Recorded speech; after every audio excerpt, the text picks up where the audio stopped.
Hello, Mr. Hello. My inside. Was good? ¿Mande? And what? I said, how was your day? Did you have a good day today? Very tight. Tired. Yeah. Okay. Okay, good. Well, hopefully this English class will help you to relax a little bit, to take your head off of whatever you're doing today. Emilio, welcome. How are you today? Emilio?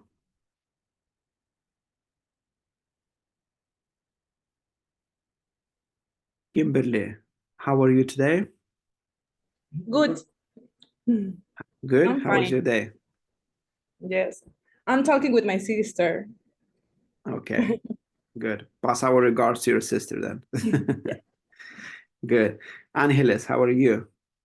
How was your day? Hi, I'm Hello. good. My day was fine. I'm just really tired. A lot of work.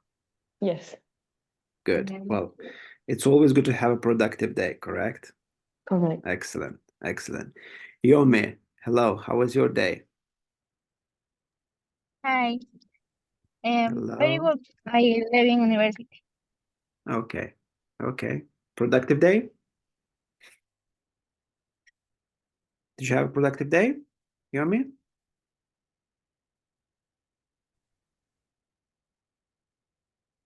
Okay. Maylin Ramos. Hello, how are you? Hi, good evening.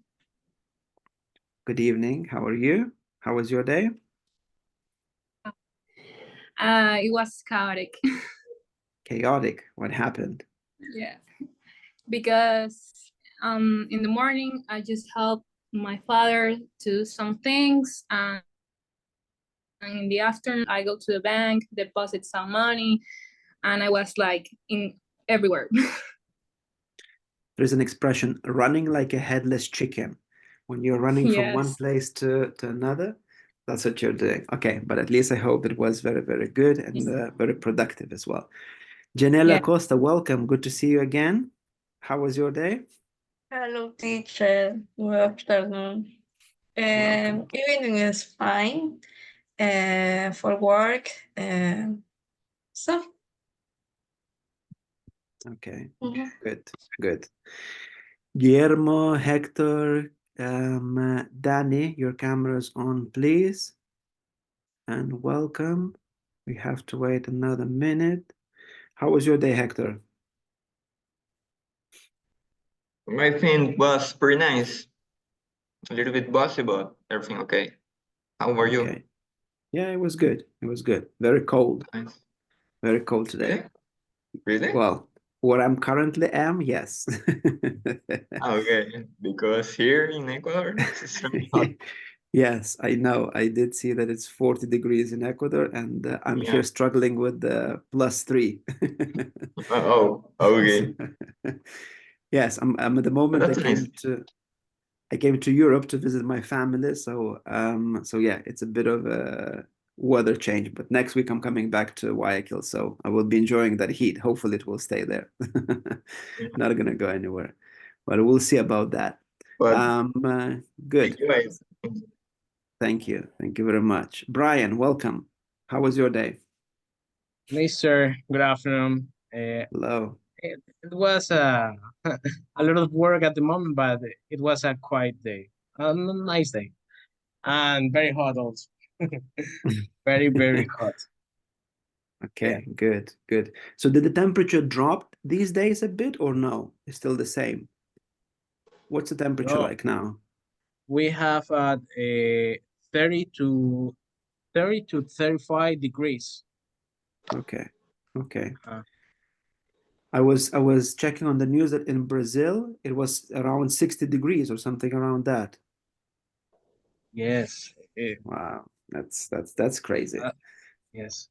That's crazy. So with the +30 or +35, you can't complain when you have in another country for 60 degrees.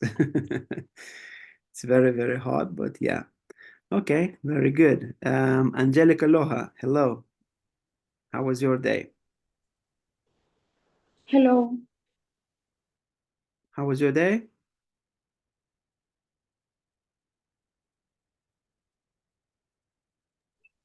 Fine. Okay. Would you like to share something with the group? How did your day go? What did you do? Did you do something exciting?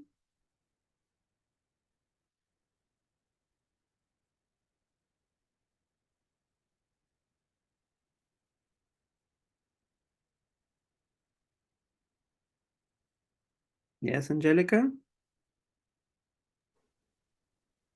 Sí. How was your day?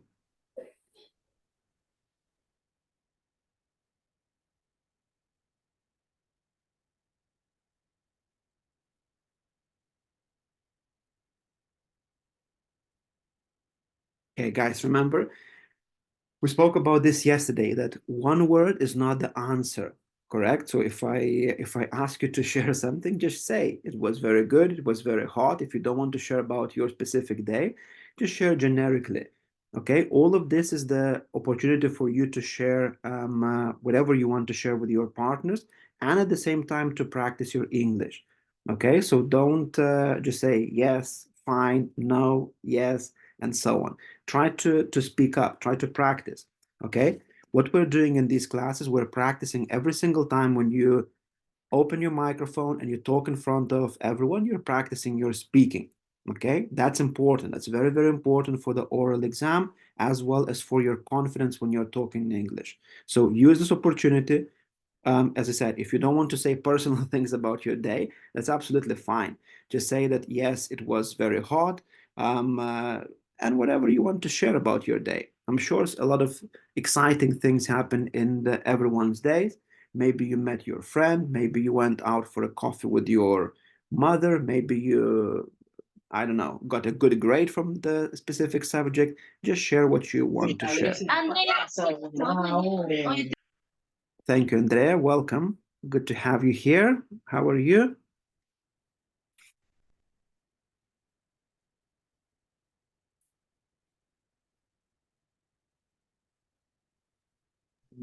Hi. Hello. Entering with a noise. Welcome. Sorry. How was your day? Great, it was good. What did you do? What would you like to share with the group about your day? Anything exciting? I'm visiting a friend, so that's why you hear the noise before. Okay. Okay. Pass our regards to your friend.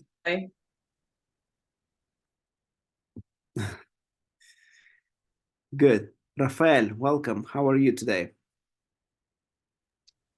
Hello, teacher. How are you? Very good. You? I'm fine. I'm relaxed. Relaxed. Very good. How was your day? Well, I just came to my house because, well, I was doing some shopping, buying some food, and Okay. yes, I just came here. Yes. Okay. Good. Good. So you had a productive and good day. Carla Mata, welcome. How are you today? Hi, teacher. This is my first day in this level. I know. How are you? Nice to meet you. My pleasure. My pleasure. So how was your day? Oh my God, a lot of work today. It was a terrible day at work. It was busy day. Okay, good. A busy day, yes. I always say that even with the very hectic day, it's hopefully was at least productive. So you did a lot of different things, which will be very, very useful. Okay, guys. So I want to apologize in advance to those students who started on Friday, because what I'm going to do right now, you're going to hear it for the third time. So my sincere apologies for having to go through the basic rules. But as today we hopefully have the last addition to this course, and we had some delays with some students joining just today. So I have to quickly go through the basic rules, which some of you might know from the previous levels. Some of you, as I said, you heard it on Friday, Monday, and now Tuesday. But I think it's necessary for everyone to be on the same page in terms of the rules. So I try to be brief when with these rules, but again, if you have any questions, just stop me and do let me know. Okay, so first things first. Course evaluation for those who are joining new, or those who were late to join yesterday, like some of the students were. The course, the final grade, will consist of 4 parts: Alticia, Moodle, individual activities or group works, and the exam. So let's start with the Alticia first. Alticia will be 20% of your final grade.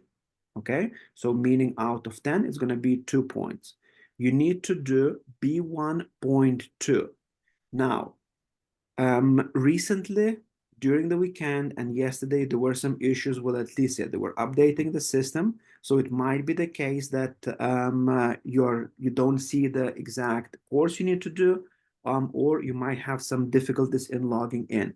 So my advice, wait for a couple of days, try maybe tomorrow or day after tomorrow, when everything should be settled and everything should be working perfectly as it was previously. So for the time being, just hold on a bit, but from tomorrow or from day after tomorrow, you should be able to log in with no difficulties and start working on your Alticia. Now, the level you are looking at for this specific course is B1.2.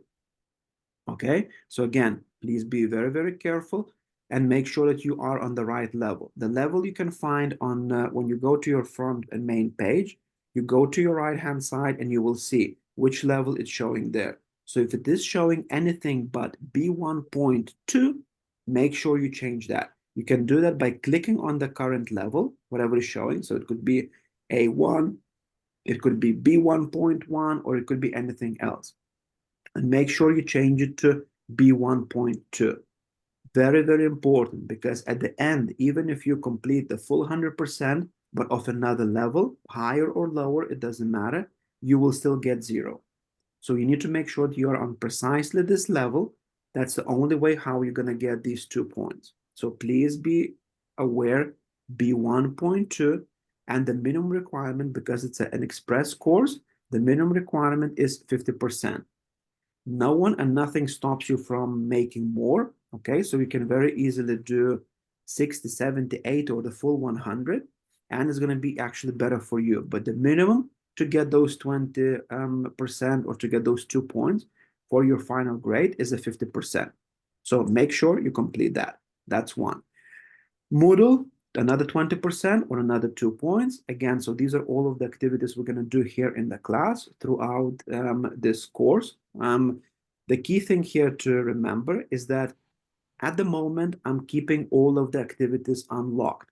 So meaning I put the start date, we're going to do these activities in the class.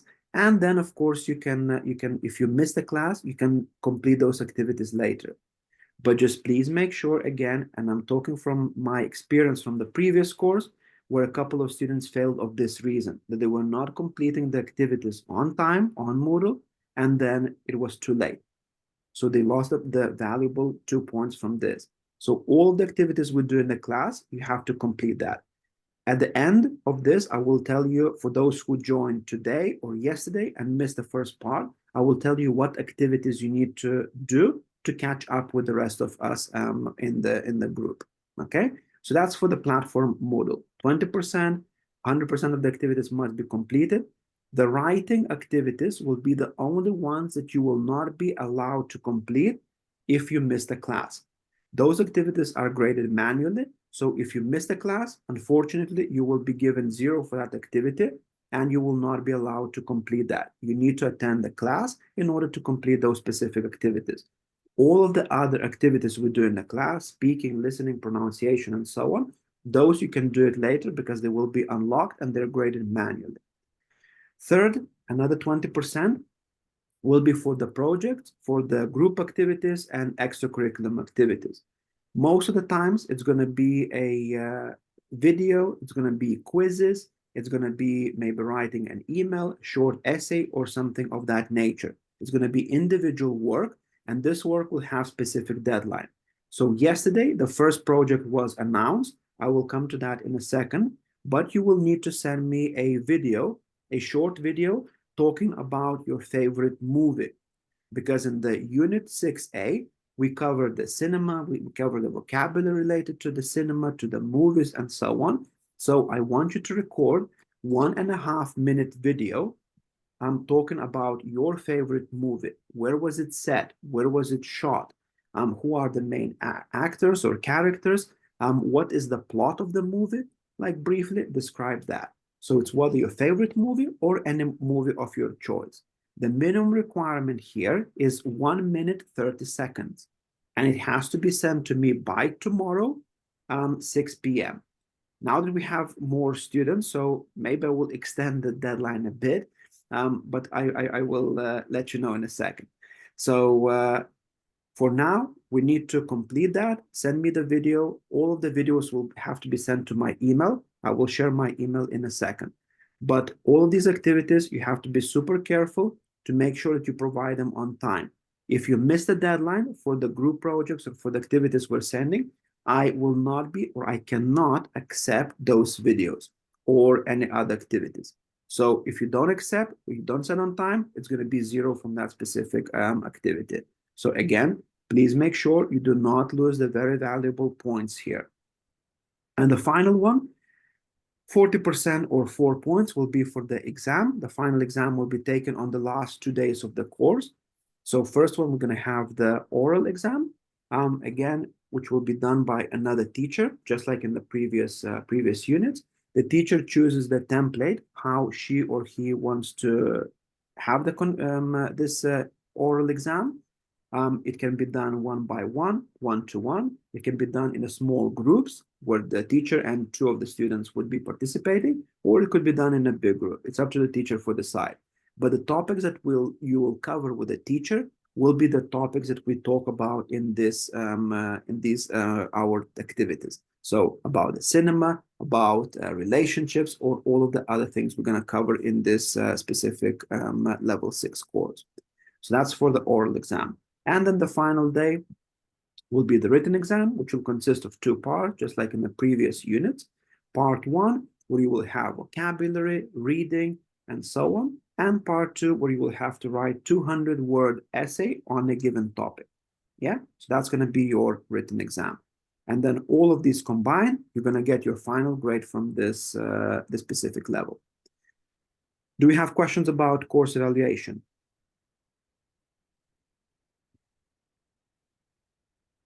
No? Okay.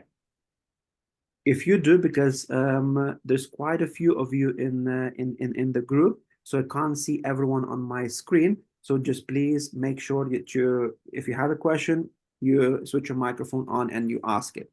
Okay. So that's for the course evaluation. Next, the communication. So again, as this group is growing slightly in the last couple of days, please make sure that you are a part of our WhatsApp group. Some of you were added already. Some of you will be added shortly. Some of you were not added yet, but need to be added to this group. WhatsApp group is used for the immediate and quick communication, where I send you some course-related details, where I send you information about the things that we cover grammar-wise, or any other things that I really need to share with you urgently. Okay, so everyone must be a part of this WhatsApp group. I also send a regular reminders about those activities that are pending, or those activities that need to be completed if one or the other student missed a class. So please, if you are not a part of the group yet, do send me an email, and my email is here on the screen, mantas.jasevicius@gmail.com. Okay, so send me an email with your full name and with your phone number, and I will try to add you as soon as possible. Okay, the new students, you should be added, or you will be added later on today. But if for some reason I missed one or a couple of you, please do make sure that you send me an email with your phone number and with your full name. Okay? Because some of you I know from the previous courses, some of you I don't know yet very well. So I need to have your full name and your phone number. In that case, I will be able to add you to the group, and then we're going to have a much quicker and smoother communication. That's for the WhatsApp group. Now, for missed classes, whenever you miss the class, and if you feel that that class can be justified or that absence can be justified, meaning you were sick, you had to work, or any other unpredicted thing happened, you can send me an email with the supporting documents and your explanation of why did you miss a specific class. So it could be, as I said, if you missed the class because you had to work, if you missed the class because you had to study, I mean, you literally had the class at the university that they clashed at the same time. You were sick, you looked after your kids or whatever. If it's a serious enough reason, please do send me your explanation to your email, explaining everything written in English, and attach the supporting documents. It's very important to attach the supporting documents. The supporting documents could be a print screen of your schedule. It could be a letter from your employee saying that you had to work on that day or you had a shift. It could be a doctor's letter, or it could be any other evidence that supports your absence. You cannot send me an email with no supporting evidence, okay? You cannot send me an email say I had a family gathering and that's why the absence should be justified. In those cases, it's not justified. The academy gives you 20%, a bit more of that leeway between you attending and missing the classes. So we understand that these things happen. And of course, the full course is 1 month. So it might happen the case where 1 week day, you need to meet your family member, you need to take your mother to the shopping center or whatever other reason.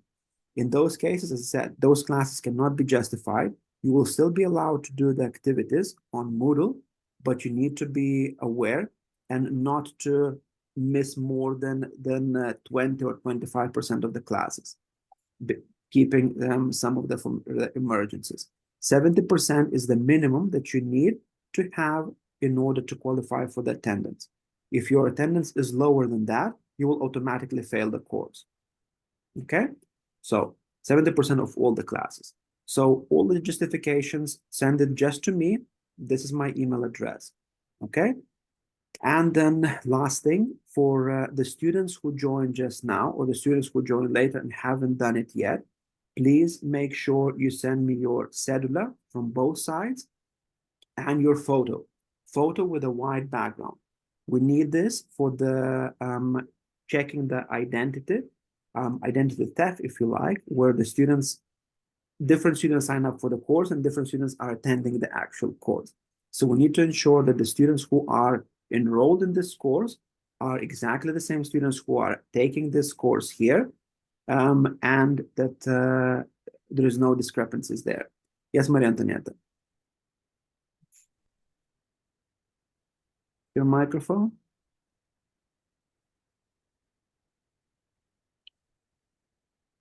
No, can't hear your microphone.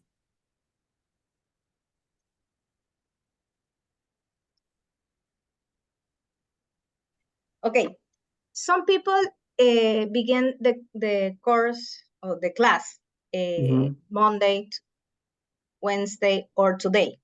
Yes. The absent of Friday, how is the attendance? So the days that we are not in the course. I will mark those days as everyone attended. So your attendance will not be affected by that because, as I said, there was some delay, and you can see that and I feel bad for the students who attended from Friday and they have to listen to the same thing again and again.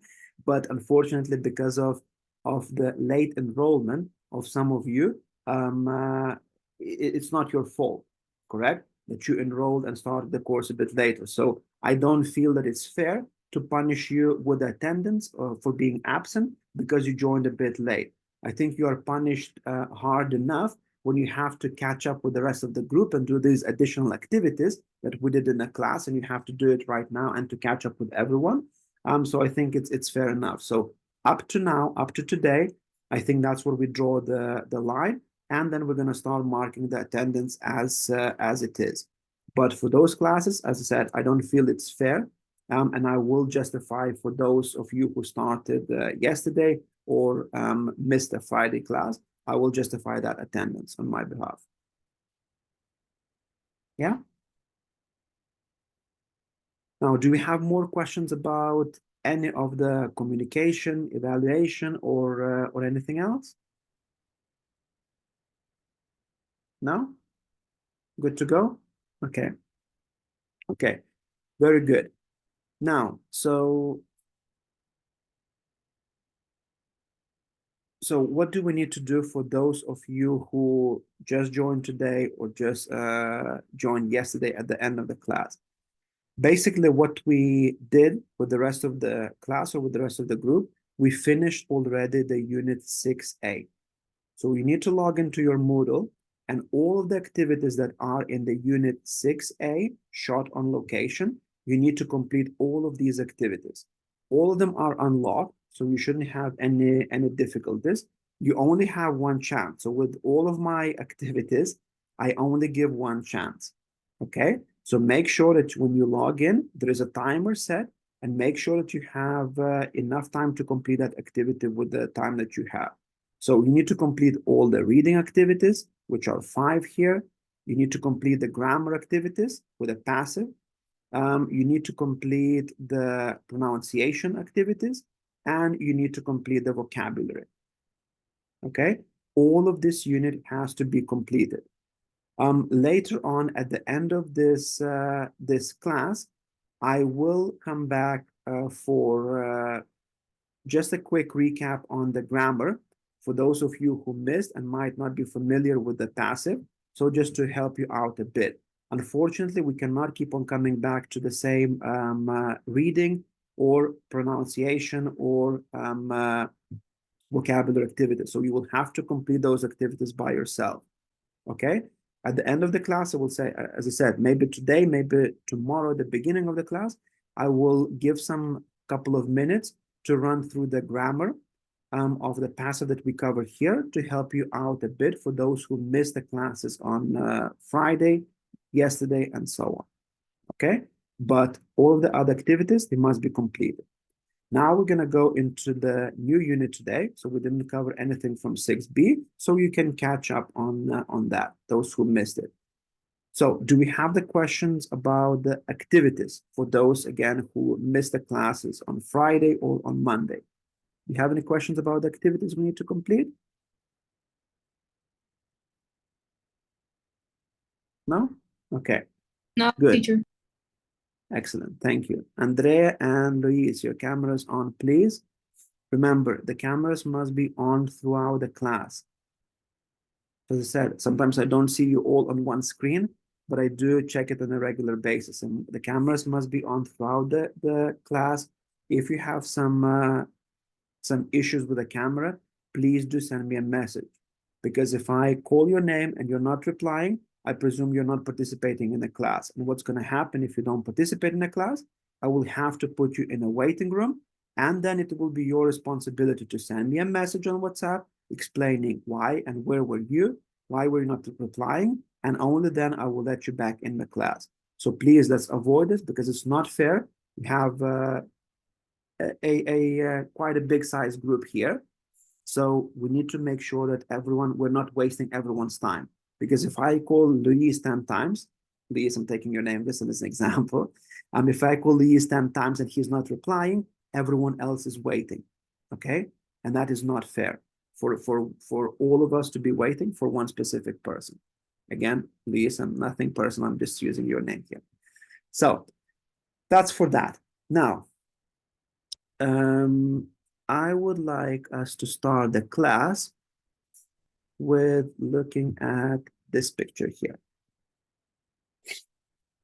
Okay, so let's focus first on the first picture here. And can you describe this this person? we're looking at Annabelle, who seems to be 27 here. Can you describe the picture? Who would like to try? Just describing the person. Javier Jara, would you describe the picture here? The first girl on your left? Okay. She has, I think, blonde hair. Mhm. She's using, I don't know what is that. The black. I don't know what is that. I can see that. Oh. She's like smiling. Mhm. She has, I think, green eyes, maybe. Mhm. Yes. What else?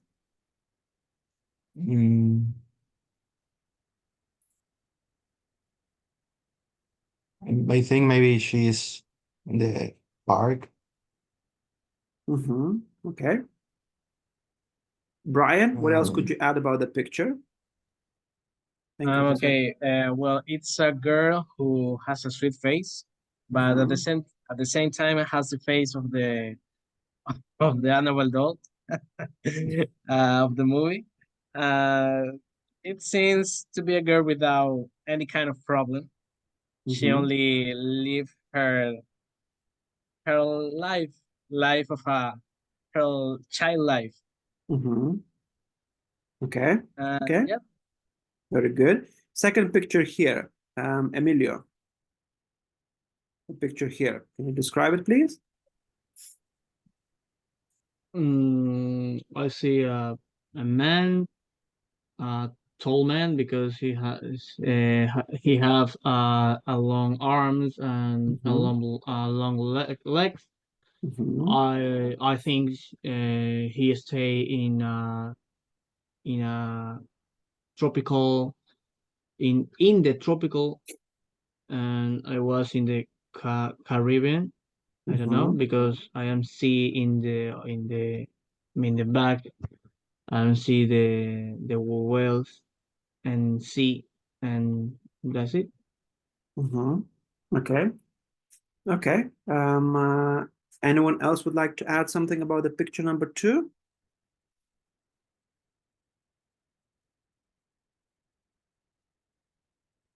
Danielle, would you like to add something about the picture number 2? Sure. I would say he's worried not to get wet because his pants are pulled up. Yes. And I could just say he's having a good time. And I can also say that it's windy, because a little bit windy, because his shirt is like unfolded. Well, I don't know how to say it, wrinkly. Yes. Yes. Okay. Very good. Very good. Now the picture number 3, Sean 19. Who would like to describe this picture?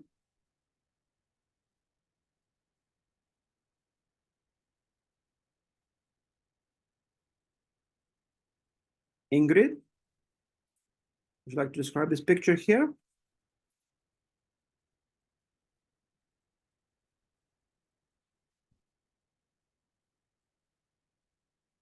Ingrid? I see some happy friends.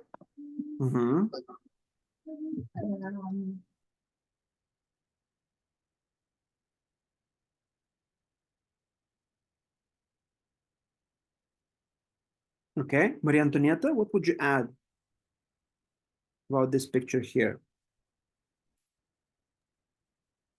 Our friends joke, happy. Yes. And in I would say meeting, informal. I don't remember the word. Informal meeting in the park? Yes, but Yeah. I words that the meeting social don't say Social meeting. gathering? Gathering. Yes. Gathering. Yes, it's a social gathering. So why do you think it's a social event or social gathering? Because the clothes is very informal and Yes. they are funny. Yes. Okay. Very good. Very good. Gabi, would you like to add something else about this picture, number 3?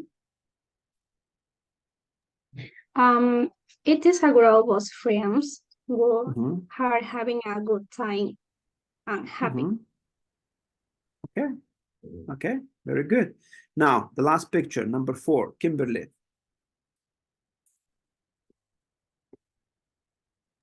I see a couple. Mhm. I see a girl and boy. I see she has a brown eyes. She has a long hair and brown hair. Mhm. They mm, he is he has a blonde hair Mhm. and maybe they are in a park. Yeah. Okay. Okay. Very good. Thank you. Carla Mata, what could you add about the picture number 4? Well, like Kimberly say, I see a couple, Mhm. maybe in a cold day because Yeah. it's very cold weather, and maybe she's happy. Mhm. Maybe too happy. Both Okay. happy. They both look happy. She has a blonde hair, a big smile. Yeah. Okay. Very good. Very good descriptions of the pictures. Now, these are the pictures that are taken from someone's social media. So my question is, I imagine nowadays we all use different social media. So you might be using Instagram, you might be using TikTok, Facebook, or whatever other social media platform. Now, my question to you guys, what does your profile picture say about you? Now, before we go into that, let's try again to analyze these 4 pictures. What does your profile picture say about you? So in the first picture, what do you think does that say about the person or the owner of that picture? Do you think that's the actual person?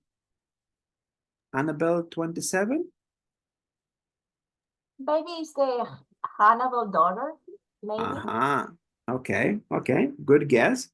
I think so too. So maybe it could be her daughter.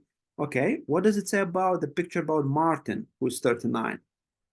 What does his profile picture say about him?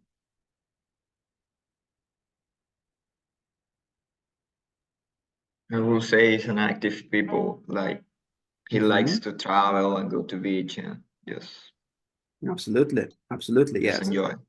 He's an active person. He likes to travel. He likes to go to the beach. How about picture number 3, Sean, who's 19? What does it say about him?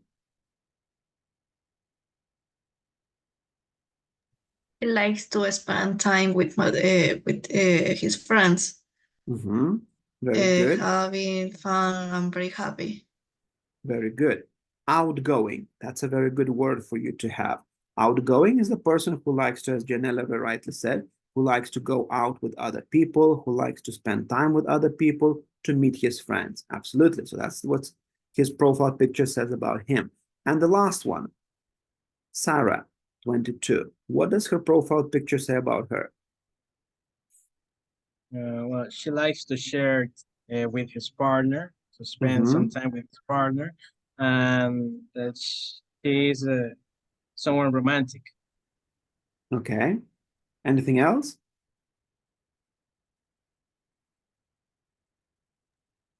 No. Okay. Anyone else would like to add something? What does the last picture say about Sarah? Does she want to tell the world that she is single and ready to meet new people, or she is telling the opposite? What do you think? That she is not single. Yes.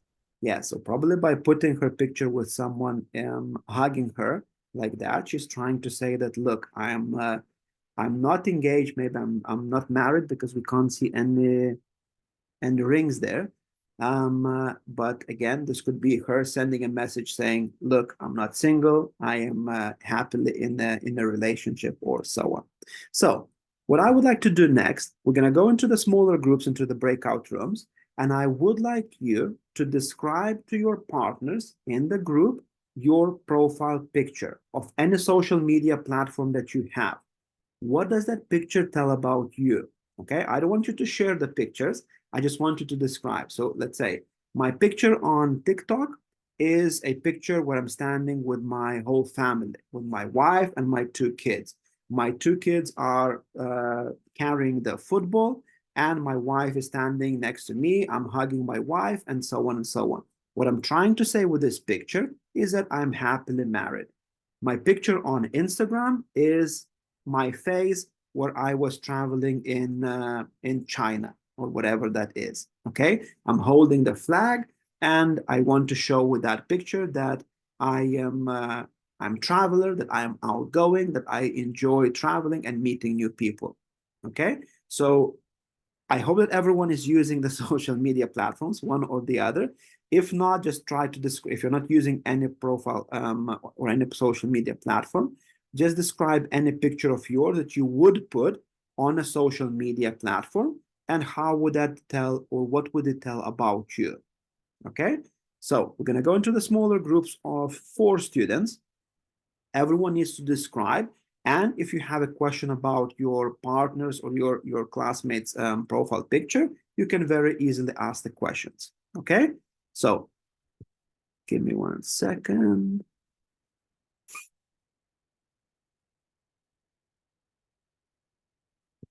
So we'll have the groups of 4 students. So one more time, you describe your profile picture on the different platforms that you are using. What does that picture tell about you, and how does the picture look like? Okay, so again, you can say that I am on my TikTok, I only have my face because I don't want to show my full body. On my Instagram, I'm showing my full body where I'm in Cuenca because I want to tell about my recent trip, and so on and so on. So describe your profile picture of the social media platforms, and what does that picture tell to your people, to your followers, about you? Okay, everyone needs to share, and please make sure that in a breakout rooms, it's only English. Yeah, so no Spanish is allowed. Okay, you can go to your breakout rooms now.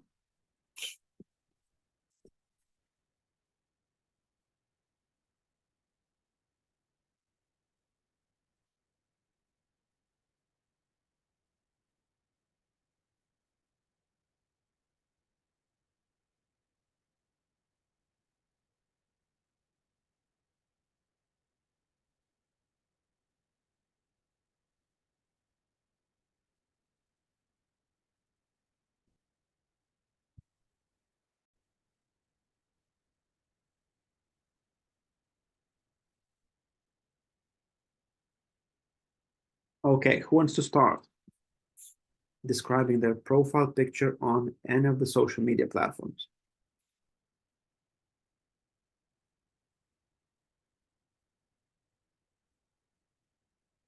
Kenya, ladies first. Okay, go ahead.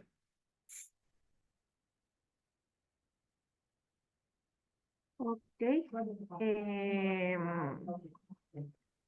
In my picture in the WhatsApp, I am alone in the laguna of the in San Cristobal, Lagoon Junco of San Cristobal, Galapagos. In the picture, I am lounging I look relaxed, enjoying the scenery. The picture is body lounging.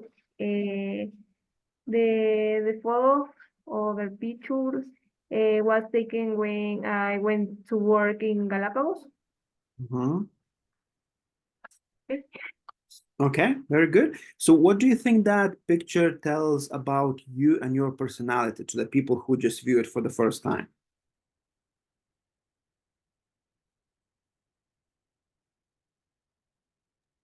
Repeat, please. What do I you think don't listen. what do you think that profile picture tells to the people who view it for the first time? What does it tell about you? No le escucho. What does your Mami, profile? anda a verla a mi cuerpo. We can hear you now. We can hear you now. What does your profile picture tell about you? No.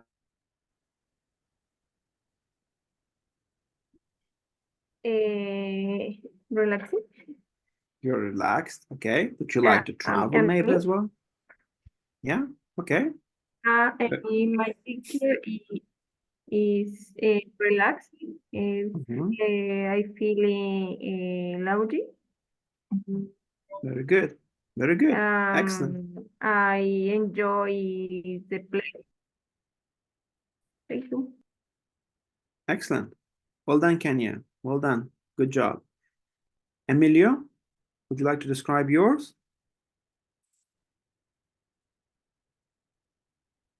Yes, and in my profile picture in Instagram, I have a Lego painting taken. Let me see the photo again. Yes, I am see a Lego painting taken at the House of the Culture in Ecuador. In this House of Culture, I am see the picture and I like and I take a photo and after that I am put in my Instagram profile. So what are you trying to tell to your followers with that picture?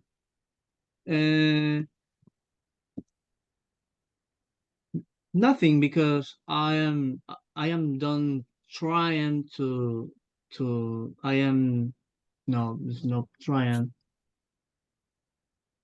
In my case, I don't have matters with the thinking with the other persons with my personality or with mine. What do you mean? What do you mean? I am put this picture in my Instagram profile because I am think this cool, and that's it. Yeah. Okay. Okay, good. So is that a picture only of the painting, or is that picture of you next to that painting? Like, can you see No. It's only the Just- painting. I am see the painting, and I am put front of the painting, and I am take a photo, and I put that's it. No me. Allow. I don't remember how do you say allow. Aside, or what are you trying to say? Sorry. No, al lado de la pintura. How Next do you to? say?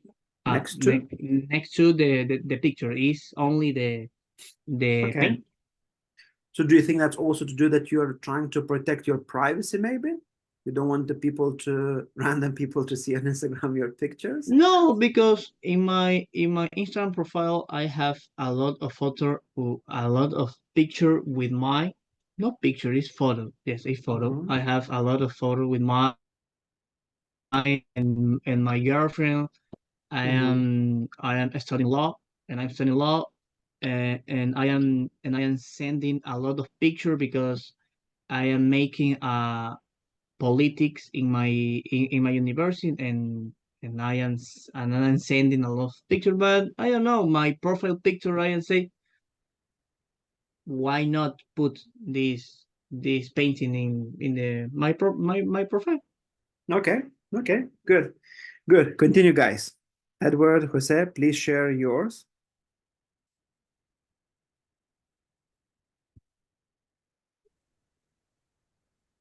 Well, I used to the same photo in all of my profile. I used to Instagram and Facebook. Why? Why do you use the same picture? I only do social media. I use the same photo. It's one selfie on my face. The same picture on both. Because I think that this recognizes my name and my personality. Okay, good. Continue.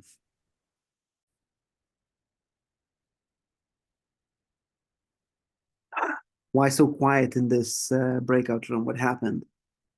Power cut. I think all of we have tell about our photos. Okay, okay. Tell me very quickly, Hector, how does your profile picture look like? So my picture in WhatsApp is just a photo with my smaller sister. My sister is 6 years old, and I think my photo tells that my sister is really important for me, and it's just a photo in a pool, just enjoying the time. And in WhatsApp, it's just a photo of my face. So I have not that much to say. I just think it's a cool photo, and yeah, that's it. Okay, good. So that people can recognize you when they need to contact you. Good. Okay. Maria Antonieta, how about you? My photo in Instagram profile is no, in Instagram and WhatsApp is my baby of 21 years old. That And the still last baby. holidays, my baby, the last holiday in the beach. So what are you trying to say with that picture?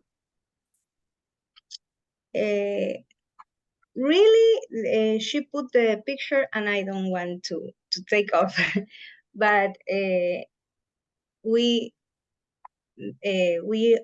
always put a picture of two in all our profiles.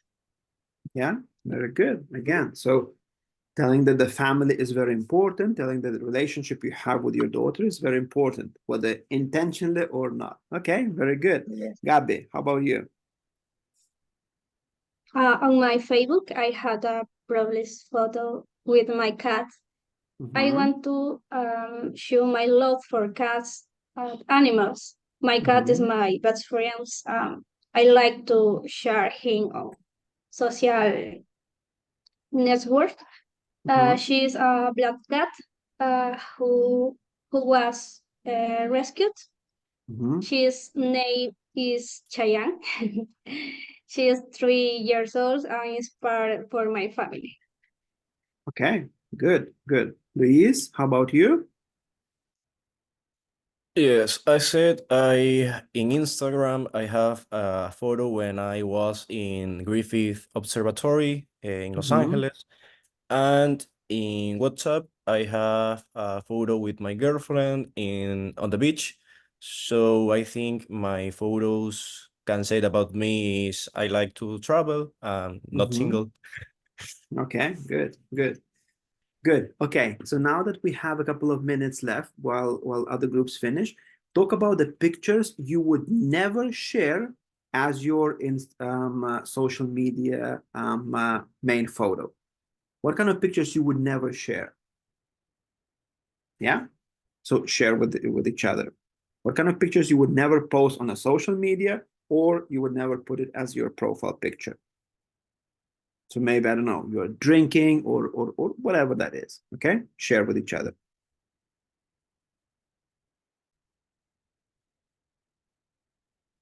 Very quiet here. What happened? Hello, teacher. Hello. Did you finish? So.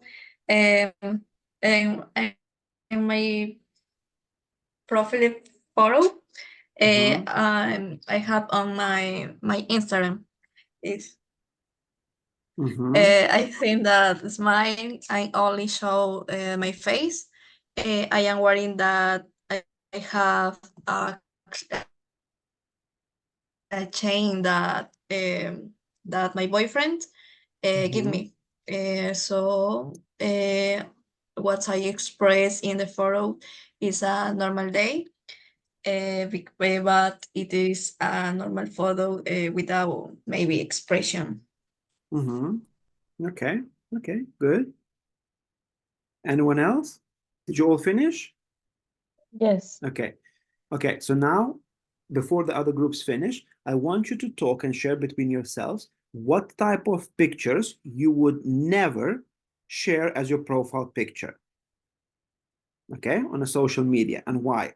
So again, it could be, I don't know, I'm in a group of people, I'm drinking, I'm smoking, whatever that is. Okay, what type of picture you would never share as your profile picture on a social media? Okay, share with each other.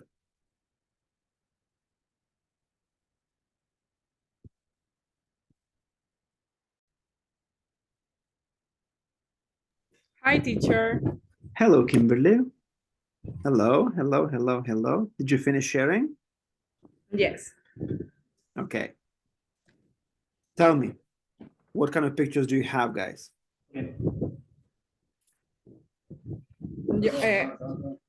Well, my profile picture of Instagram is when I traveled to Argentina back in 2023. I was stayed at in Puerto Madero. Okay, and what does that picture tell about you? What? Why did you choose that picture? Because I look beautiful. Okay. What do you think that picture tells to the people who just view it for the first time? What does it tell you about as a person? Because in this picture I stayed in Puerto Madero and is a touristic place, and it just make a beautiful picture, I think. Okay, so you think it tells that you travel a lot? Okay, very good, very good. Andrea, how about you? Well, my profile photo on WhatsApp, I have a photo of the sky. I really like to take pictures of the sky because I don't know, I always have like this kind of love to the nature and stuff like that. And yeah, and also in that photo I have like a teeny tiny part of my forehead. Because I don't like showing like my face at all, but yeah, that's my WhatsApp profile photo. Creative approach. And I think, okay. Yeah. Okay, good. Yes, your friend should not be commenting on that. Okay, good. Now, what I would like, if you all shared about your profile pictures, what I would like you to discuss next, before we move on to the main room, is what type of profile picture you would never share on your social media. Okay, so what type of photo you would never share on your social media? So Andrea said that she didn't share her face because she doesn't like it, so she shared just a small bit. What type of other pictures you would not share as your profile picture? Okay, share with each other.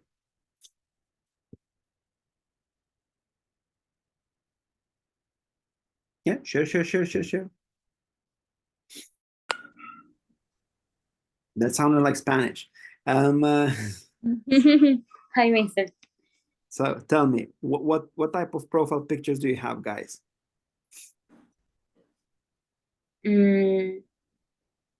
About me or my friends? Yeah, anyone. You can start, Fiorella. Okay, I have my photo on Instagram of my face. I have my hair down, and I use I wear, pardon. I wear the sweater. Okay. And what does that picture tell about you? What do you think? What does that picture tell about you?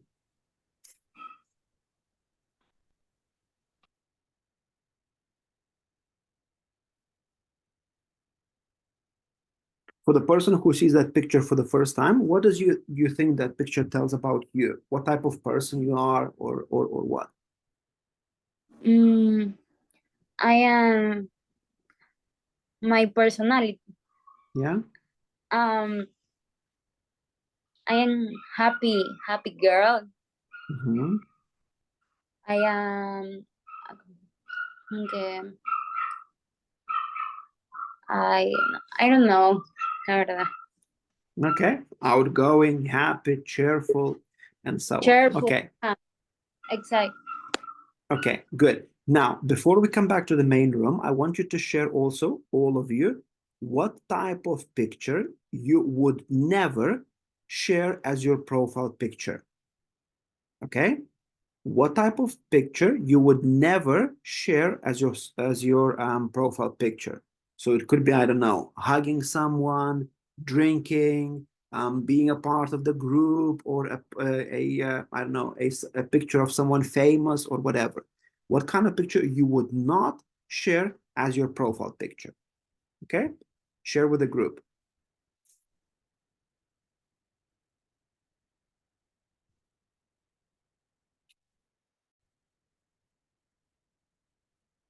Did you finish, guys? Hello? Yeah? Yes. Okay. Tell me, Maylin. Okay, tell me about your profile picture. What does your profile picture tell about you?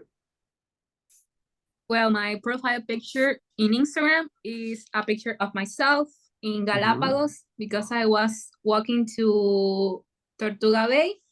So with my best friend, we saw like a bunch of trees, very beautiful. So my best friend told me to stay there, and she took the picture. So I was like happy. Was a picture very quickly and so improvised. So that's my profile picture. So like natural picture.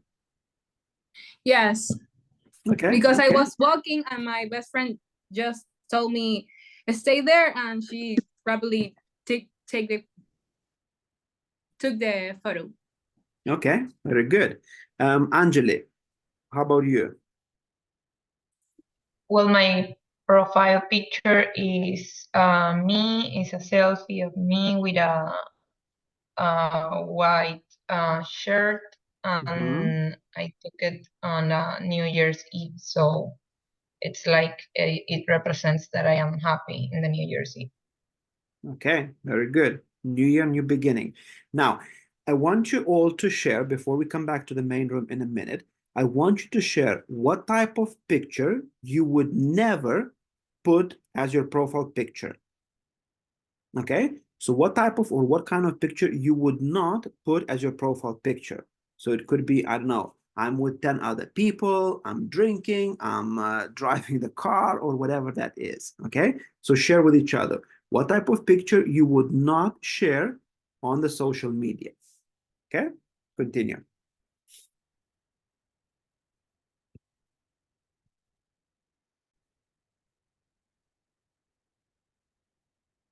No way this group is sitting here quietly and not talking. What happened, guys?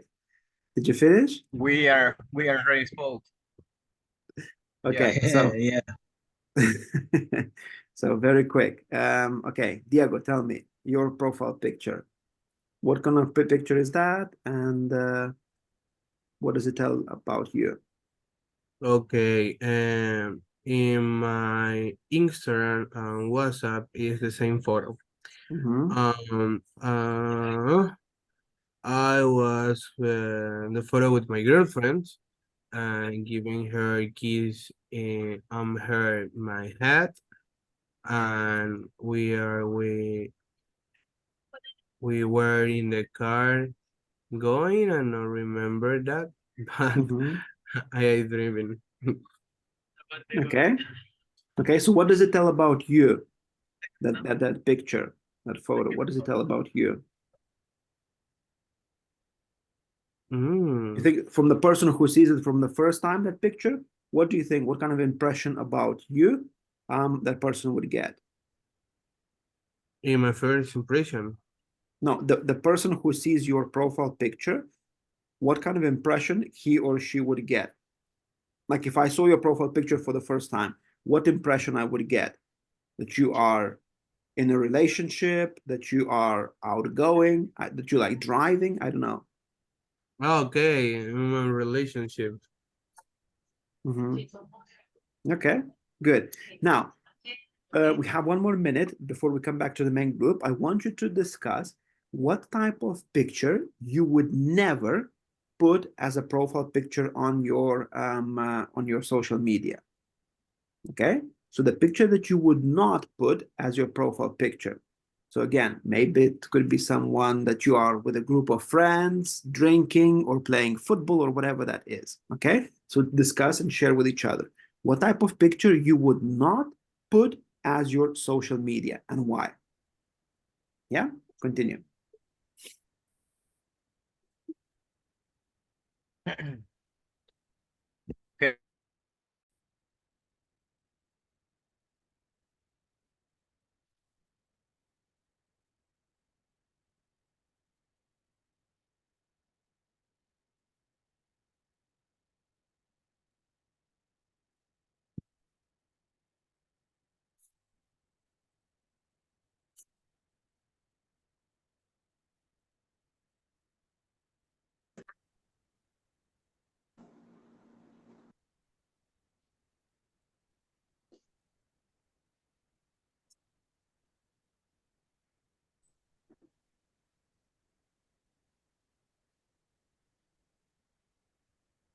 Okay, welcome back, everyone.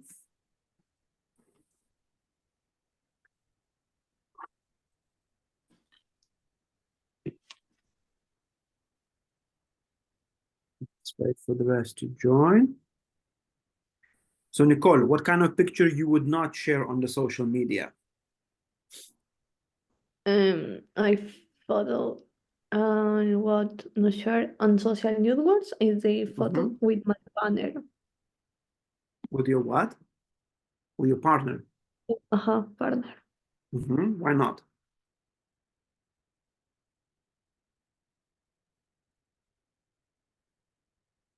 Not. It's on. No. Is it private? Not. En privacidad, Okay. Yes, it's private. It's your privacy. Okay, very good. Now, so very good ideas. A few things. Some of you, in some of the groups, I noticed that you finished and then you were sitting quietly. Now, let's agree on one thing. When we go to the breakout rooms, there's quite a few breakout rooms I need to visit, and I cannot be in all of them at the same time. So what I want you to do, if you finish the task, if you finish the specific activity or the question that I ask you to discuss in the group, please talk about absolutely anything you like. You can talk about politics, you can talk about the weather, you can talk about your hobbies, you can talk about your studies, you can talk about anything you like. But just please try to talk in English during that time. Do not sit quietly in the breakout room, okay? The goal of these breakout rooms is for you to interact with your classmates and to improve your English. So by constantly talking, by exercising and talking to different classmates, you will improve it much, much faster. So instead of just sitting there peacefully and quietly and not saying anything, make sure that you use that time to share anything that you want. As I said, I don't give you any topic. As long as you finish the topic, you can talk about anything you like. Talk about the weather, talk about your favorite food, talk about your hobbies, talk about your studies, talk about the university, what you like, what you don't like, whatever you want. But just try to talk and communicate in English. That's the rule number one. That's non-negotiable rule. Talk in English and make sure that you share it and you use that time wisely and not sitting in quiet. Okay, so that's good. Now, we heard a lot of different ideas. Some of you are very open, very outgoing, so you have no issues or difficulties in sharing pictures with your family, with your sisters, with your brothers, with your loved ones, boyfriends, girlfriends. Others prefer privacy, so you don't share even your face, or you don't share who are you with, your boyfriends, girlfriends, and so on. That's absolutely fine. That's absolutely normal. We're all different, and we choose how we want to be seen or how we want to be perceived by other people. So that's how, and that's why we're sharing a pictures, whether of ourselves, of a nice book, of a sky, or of whatever we want. Or we share a picture of all of our family together. We're all different. Now, I want you to go to your Moodle, and I want you to read the article about this and about the people who share their pictures, and complete the activity 1C. So if you log into your Moodle, if you go to the unit 6B and scroll down to the activity, reading activity 1C, read the article and complete it with the headings below. Okay, so this is the article. What does the profile picture tell about you? Okay, so unit 6B, reading activity 1C, read the article and complete it with the headings below. We'll have 8 minutes for this activity.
Sorry, it was 3B or 6B?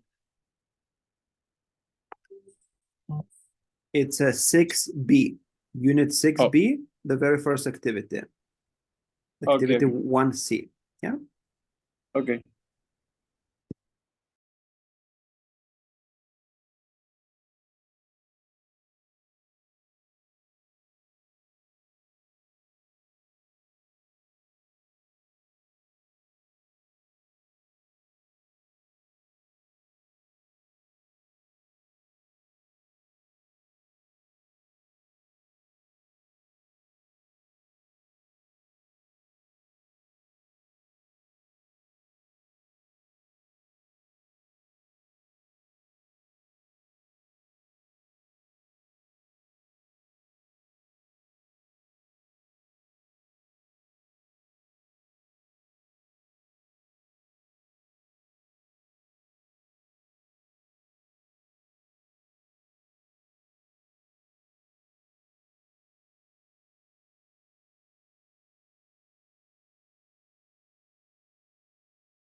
Okay, so as majority of you have finished, we're gonna move on to the next activity, and we're gonna go into the learn some vocabulary related to the person that will help you obviously to describe a certain person in depth when you're talking about the profile pictures or when you're just generally describing the person.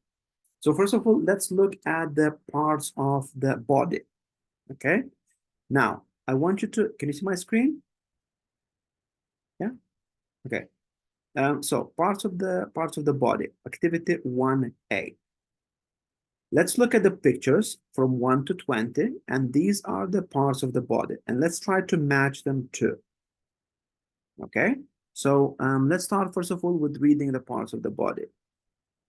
Kimberly, could you start reading the parts of the body, please? Arms. Hack. Back, perdón. I'm sorry. Back. Ears. Eyes. Eyes. Eyes. Eyes. Next. Face. Feet. Or singular? Foot. Foot. Very good. Next. Fingers. Hands. Head. Knees. Legs. Lips. Mouth. Neck. Nose. Shoulders. Stomach. Teeth.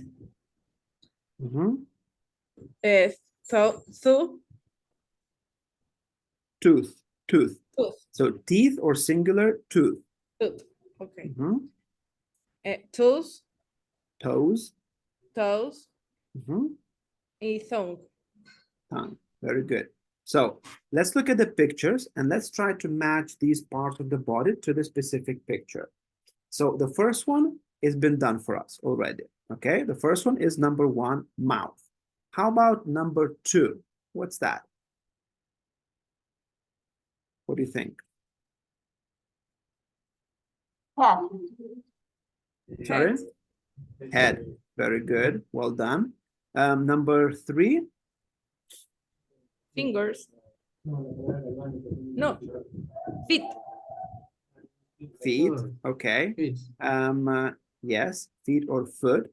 Number 4? Neck. Very good. Number 5? Hand. Hand. Number 6?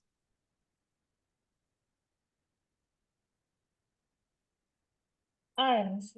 Arm. Arms. Very good. Number 7?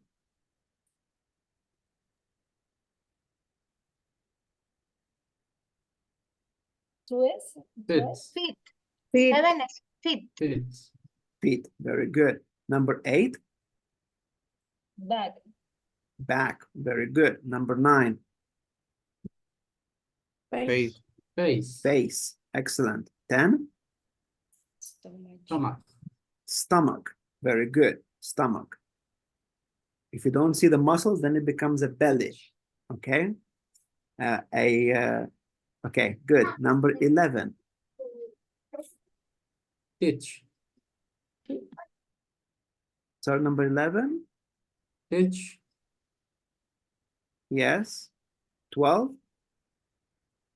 Shoulder. Shoulders. Shoulders. Very good. Number 13. Eyes. Eyes. Very good. 14. Fingers. Fingers. 15. Tongue. Tongue. Very good. 16. Ears. Ears. Very good. Number 17. Leg. Legs. 18. No sé. Nose. Not no sé.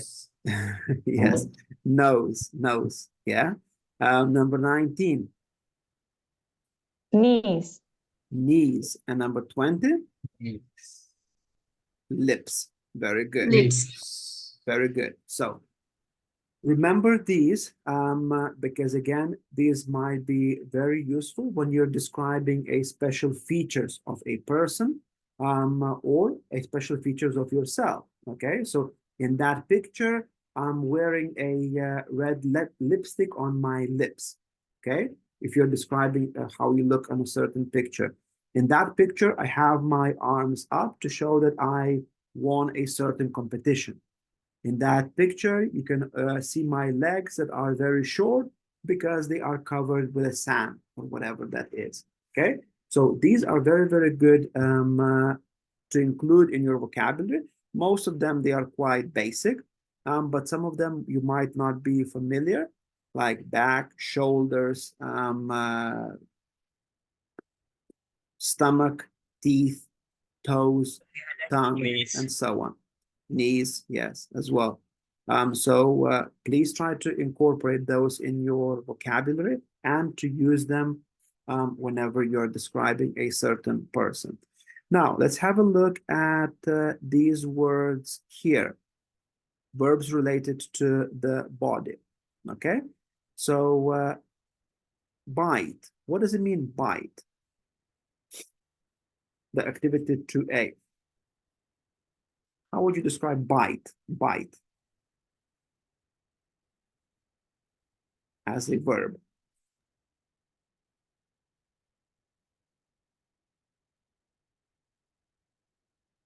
A Bite. pressure you do with your upper teeth and down teeth when they close. Absolutely. The pressure you put with your upper and lower teeth, okay? Biting someone. Very good. Clap.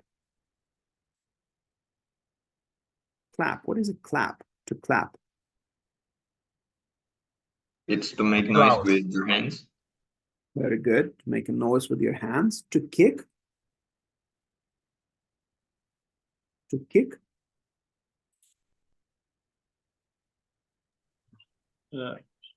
Move your leg with force to hurt someone.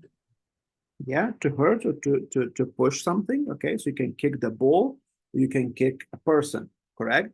But the key thing here is that we're kicking with the legs, not with your arms. Okay, nod, to nod.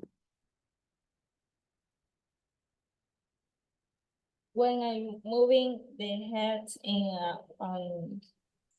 up and down.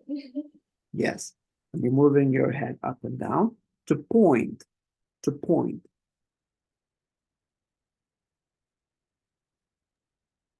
With your fingers, point with your finger. To point with your finger at something. Smell.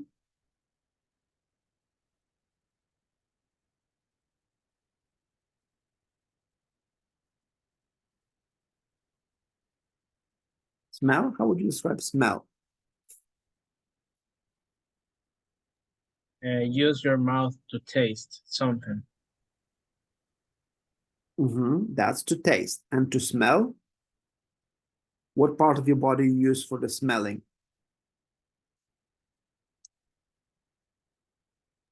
Oh, sorry. Your nose. Yes. Use your nose to smell something. Okay. Very good. Yes. Smile. Smile. What does it mean to smile?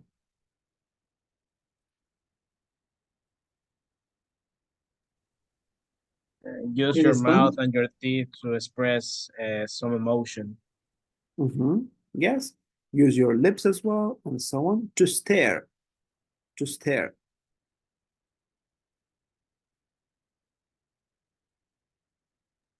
To stare is like to look directly into one thing or one person, like looking like that. Very good. Very good. Taste. Well, we already said. Are we tasting with the mouth or with the nose? What are we doing? Tasting with a mouth or with nose? Taste is like try something. Mouse. Yes, very good. Very good. To throw.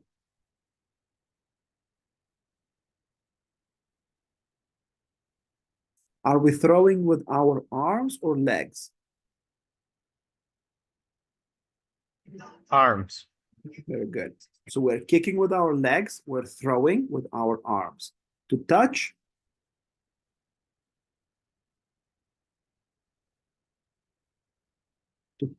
how would you describe to touch?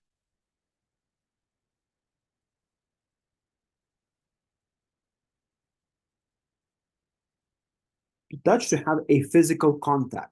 Okay, so you can touch with your arm, you can touch with your legs to have a physical contact or physical connection with something or someone. And to whistle,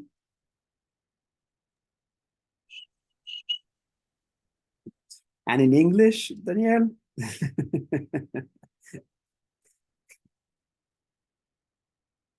I would say to make noise with your lips. Make a sound with Yes, absolutely. Sound. Make a sound with your lips. So move your lips in a way that you're making and producing a sound. Very good. Now, the reason why we do this, and I know that most of you know all of these words, but when you're trying to describe someone, you always need to be able to express yourself in a way that you're trying to say exactly what the action is or what the word is. It's called rephrasing or paraphrasing. So when you don't know the exact word, how to use it, you are using additional words to describe that action or that specific word that you're trying to say. So again, with whistle, you could say, yes, to do this, but you can also describe it to move your lips in a way that it produces a sound, okay? That's a whistle, if you forget the specific word. So let's move on and let's go back to Moodle, to the Unit 6B, and I would like you to complete the activities from the vocabulary part before we go on a break. So let's do these activities quick. They are quite straightforward, so it's not going to take you a long time. I want you to go to Unit 6B and complete these 3 activities from the vocabulary section. Activity 2A, look at the 4 pictures, listen, and try to see which of the person that was described is a thief. That's 1. Vocabulary Bank 1A, match the words with the pictures, and Vocabulary Bank 2A, complete the sentences with a verb from the list in the correct tense. Okay, so these 3 activities, 2A, Vocabulary Bank 1A, and Vocabulary Bank 2A. Okay, for the 3 activities, they're, as I said, very quick and straightforward. So we're gonna have 10 minutes, and then we're gonna have a quick break. Unit 6B, vocabulary activities 2A, 1A, and vocabulary bank 2A. 10 minutes.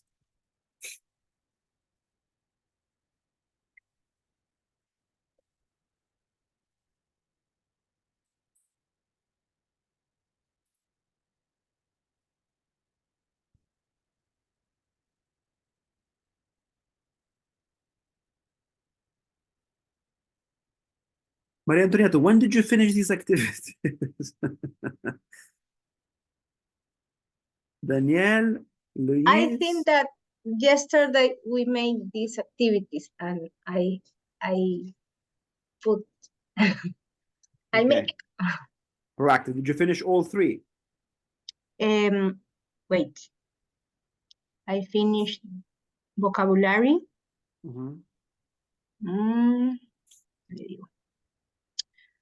1C, 2A, vocabulary 1A, vocabulary 2A, and no more. Okay, good. Well, in that case, you can have a quick break, or finish any other activities that you didn't send, or you can send me the video. Remember, well, or think about the video about what you're going to say about your favorite movie. So use this time for that, because I can see that, yeah.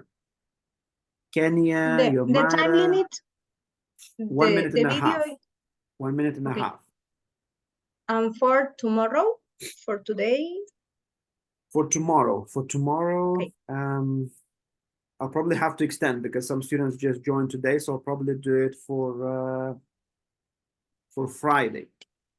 I'll put a new deadline. I'll put in a group, but yeah, it's going to be Friday, 11:59 to make it fair for everyone. Okay, but thank you. you can send me quicker. And this time it's through the email. Yeah, so not on the WhatsApp, but to my email.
Okay, guys, 2 more minutes.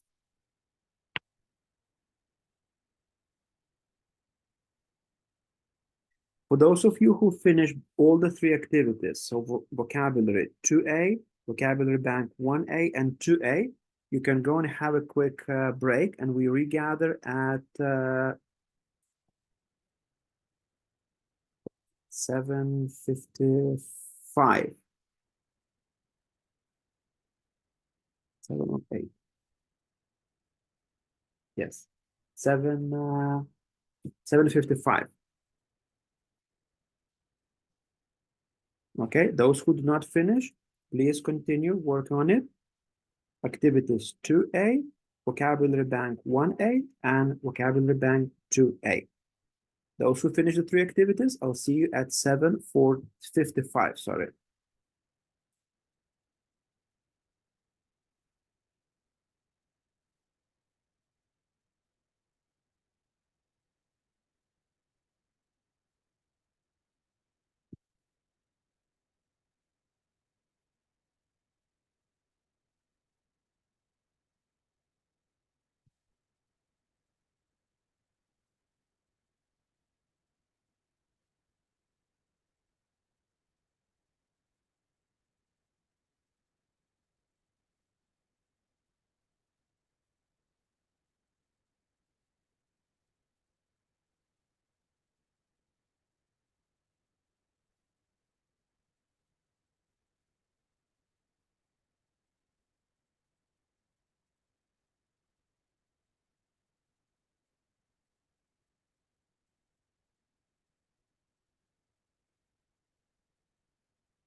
Okay, I can see majority of you finished, so you can go and have a quick break. Those of you who are still working, please do finish 2A, vocabulary bank 1A, and vocabulary bank 2A. And then we regather in 7 minutes. So at 7:55, we regather back to the class.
Okay, guys, welcome back. Welcome back, everyone. Your cameras on, please. Rafael, Kimberly, Javier, Katia, welcome back. Guillermo, Carla, Brian, Kenya, Alvaro, Diego, welcome back. Your cameras on, please. Your cameras on.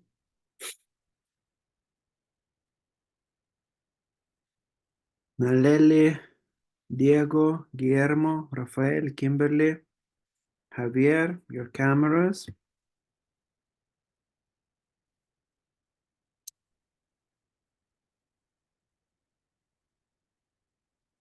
Luis, Angelica, Jose, your cameras on, please.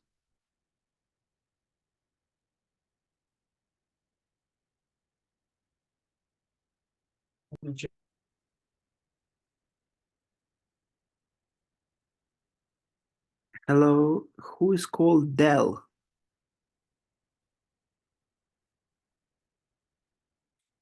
Can you please change your name? Yes, teacher, sorry. I will change it right now. Sorry. Yeah. I'm Thank you. Guys, when you try to enter the classroom, please make sure you change the name to your full name as it appears on the system, okay? Because these classes are recorded and then we use them for the attendance, and I need to know exactly who was present at what point of the class. Okay, so make sure that you change the name exactly as it is your full name. Okay, good. So what we have done so far, we spoke about the body parts. I can see that all of you have very good grades. Now let's look a bit at the pronunciation. Okay, so we spoke about yesterday, and we had a quick workshop about the stress, about how we're pronouncing certain words or certain focus words. Now let's look at the specific sounds. So as we go along in the course, we're going to be learning and getting experience the new sounds. Sound is one of those things that is a bit more challenging to teach online, but we're obviously going to try our best to pronounce a specific sound, to see the difference between the sounds, and to see how our lips, how our tongue, how our teeth move when we're trying to pronounce one sound or the other. Now, the key thing with the pronunciation is that you actually have to say it out loud. Okay, so even if your microphone is off and we're doing the pronunciation activities, please make sure you're pronouncing those sounds. You cannot just think in your head, oh, I would say, I would say like this. Okay, it's not going to work. You need to pronounce the word, you need to pronounce that sound out loud. So as I said, even with the microphone off, do pronounce it out loud, that sound. And then you will hear and you will see the difference between one or the other sound. So let's have a look at the screen right now. Okay, let's look at the diphthongs. What are they and how do we use them? So let's first, Alvaro, could you read the rule, please? Next to the pronunciation here in the green box. So diphthongs.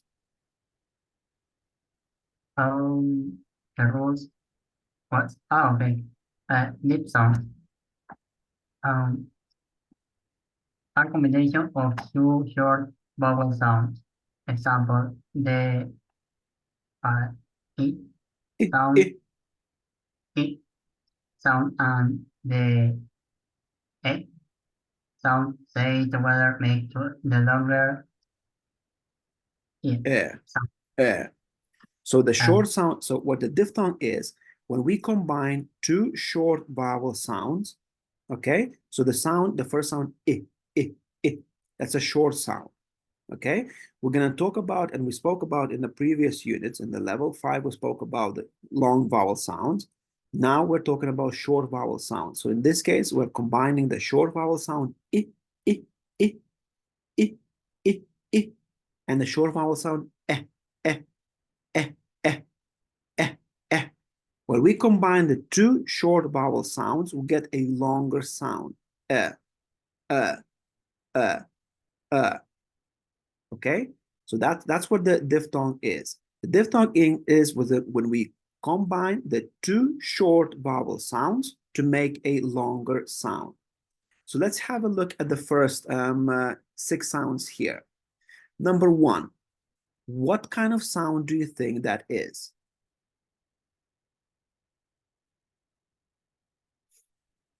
This sound. What do you think that is? A. And I.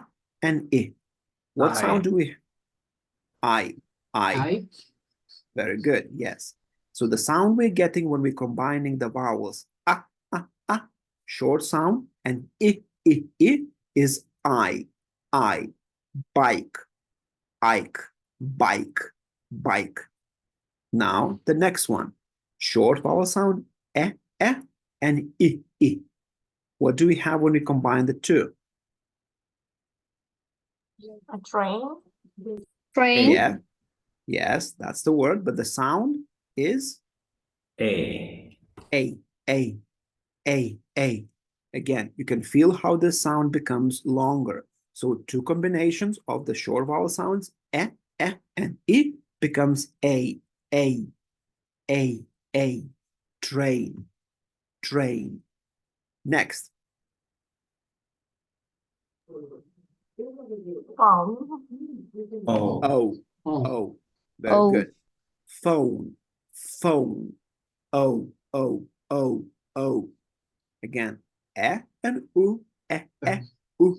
Short vowel sounds becomes O. Phone. Number 4.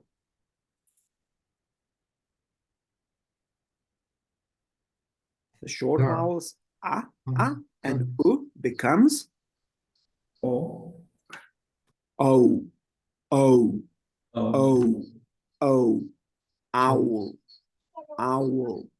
Owl. Next, number 5. A. And the word chair. Air. Like E and A, like a shorter sounds, air. And the final one?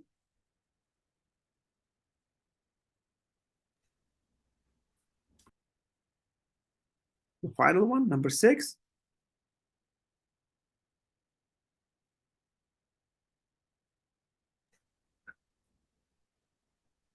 A. Very good. And the word? Hair.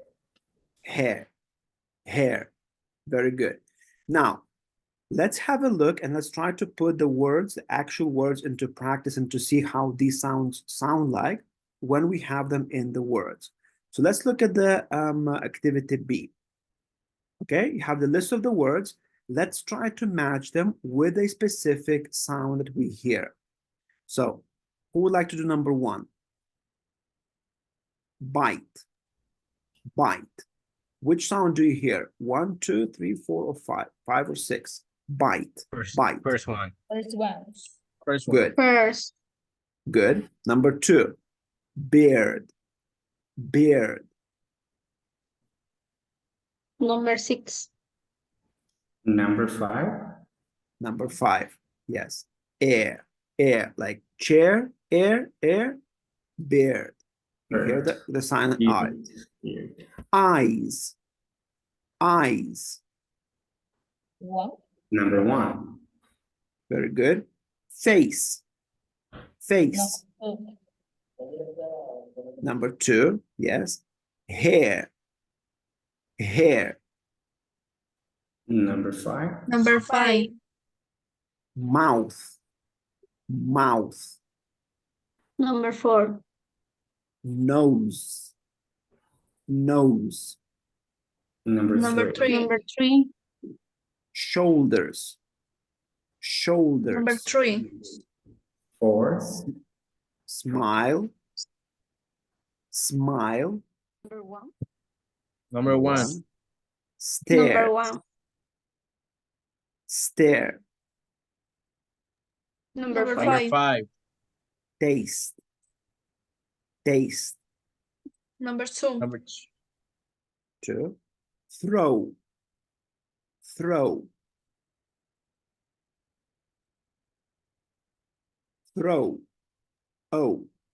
Oh. Number 3. Very good. Toes. Toes. Toes. Number three. Very good. Now, what I was saying about the pronunciation, it is fundamental that you actually pronounce those words. It's impossible to do the pronunciation only in your head. So every single word that you're taking, and once we're going to do the activity, I really need you to do that. I need you to pronounce that word out loud. Even with the microphone off, that's absolutely fine. But if you pronounce it out loud, you will hear that sound. So what do you need to do? First of all, pronounce the full word and then just focus on that sound. So bite, bite, bite. Pronounce it 3 times and then only on that part where the focus sound is. Bite, bite, bite, I. And that's how you're going to get the sound that you're looking for. So do it with every single word. Pronounce the word 3 times out loud, not in your head, out loud. The full word 3 times, then focus on the specific part where that sound is and pronounce just that part. And then you're going to get a specific sound. Bite, bite, I.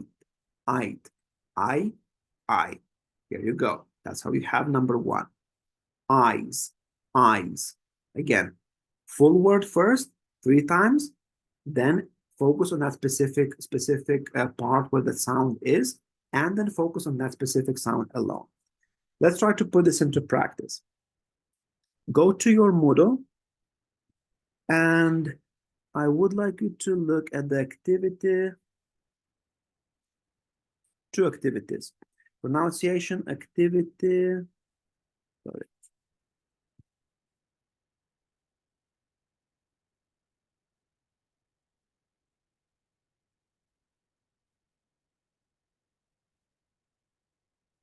(3A) and 3B. Pronunciation activity 3A and 3B. Again, keep the microphones off, but make sure that you're pronouncing those words. It's going to be impossible to do the pronunciation with the mouth silent. So I really want to see your lips moving while you're doing this activity.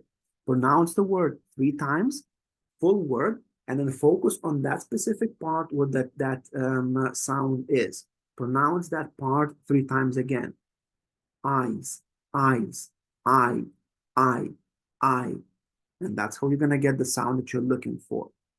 Okay? When you're doing the activity, also, when you're putting the words in the order, make sure you're putting them in alphabetical order. So you're going to have the activity 3B, I believe, where you have to match the sounds with the words with a specific sound. Make sure that you put them in alphabetical order. Otherwise, it's going to mark as a mistake and I won't be able to amend that. So put the words next to the specific sound and make sure they are in alphabetical order. Okay? So unit 6B, pronunciation activities 3A and 3B. Can start now.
1 minute.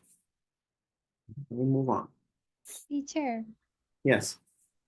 I would like to ask a favor, please. The thing is, I finished the activity 3B, but I didn't read it completely. I didn't know you had to put the words in alphabetic order, and I submitted them not in order. It's a rookie mistake. Okay, this one time, just like with my previous group, I will open it up. Okay, so I will give a second chance. But remember, listen, because I did say before the activity that you have to put in alphabetical order and you have to read it. All of those pronunciation activities, they will be in alphabetical order. Okay, so for this time alone, I will give you the second, not just you, but everyone, I will give a second chance for that activity. But please, in the future, I won't be able to do that. Okay, so read the task very, very carefully and complete it in the way that it asks you to do. Because even though your answers are right, it's not in alphabetical order, so it puts you 0. Okay, so for 3B, I have unlocked it the second attempt. So those of you who would like to improve your grade, but maybe that you did not put in alphabetical order, you can do that. But let's agree that this was the first and the final time of that, okay? Not just with you, Laura, but with everyone. The same rule applies to everyone in the class. Okay, so 2 more minutes, and then we move on.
Okay, so as all of you have finished, let's move on. Let's have a look at my screen and let's have a look at this. Let's have a look at these 3 sentences. Danny Alexander, could you read the 3 sentences, please? John's hair is wet. It must be raining. John's hair is wet. It may have rained. John's hair is wet. It can be sunny. Okay, so question for everyone. Have a look at these 3 sentences and how are they different? What can you tell me about these 3 sentences? How are they different? And what kind of information we're passing with each of these sentences? What are we trying to say?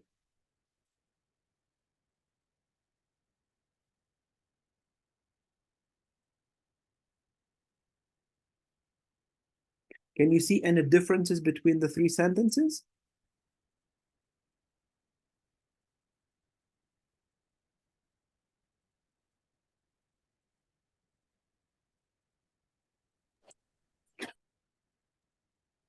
In the first is obligation. It must. Mhm. The second is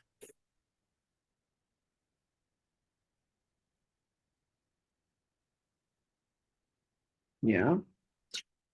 possibility.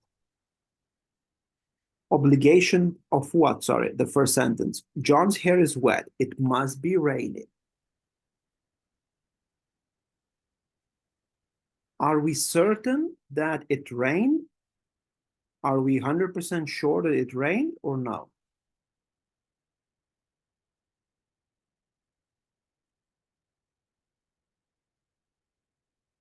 What do you think? So looking at the first sentence, John's hair is wet. It must be raining. When we read this sentence, are we 100% sure that it did rain and that's the reason why his hair is wet? Or we're not entirely sure? What do you think?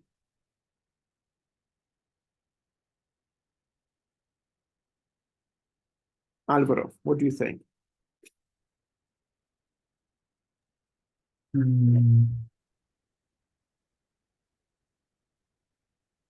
Yeah. I'm sure. You're sure? Yes. Mm-hmm. But 100% sure or not necessarily, like maybe there is a doubt there. 100% sure. Okay. How about sentence number 2, Emilio? John's hair is wet. It may have rained. Are we sure that it did rain or we're not sure? Are we certain or not? What do you think?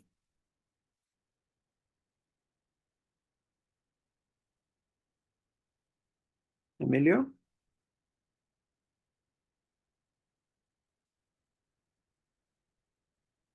Yes. What do you think? So looking at the second sentence, John's hair is wet. It may have rained. How certain are we that it rained? Can you repeat? Yeah, so look at the second sentence on your screen. John's hair is wet. It may have rained. Once you read the sentence, how sure are you that his hair is wet because of the rain? Are we sure that this was the cause of his hair being wet or no? No. No? Okay, why not? Just what may rain it.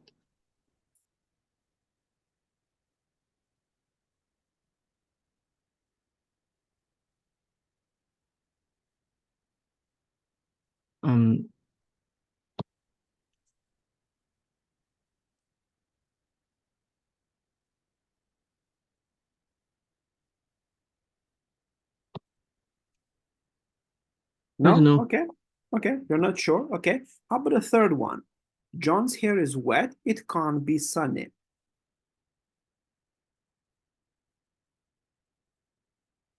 What are we trying to do here with this structure?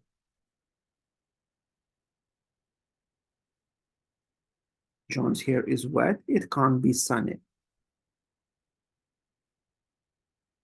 What kind of thing we can tell me? This sentence excludes the possibility that the weather is sunny a causa of John with hair.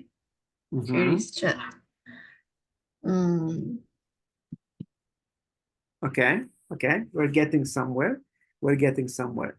Now, looking at these three structures, what we can see that a lot of times we are speculating about a certain situation, correct? So looking at the evidence in front of us, we make our deductions, we're making our guesses of what could have caused one or the other thing. So what we're doing, we're speculating and we're thinking how likely it is that something happened because of something else.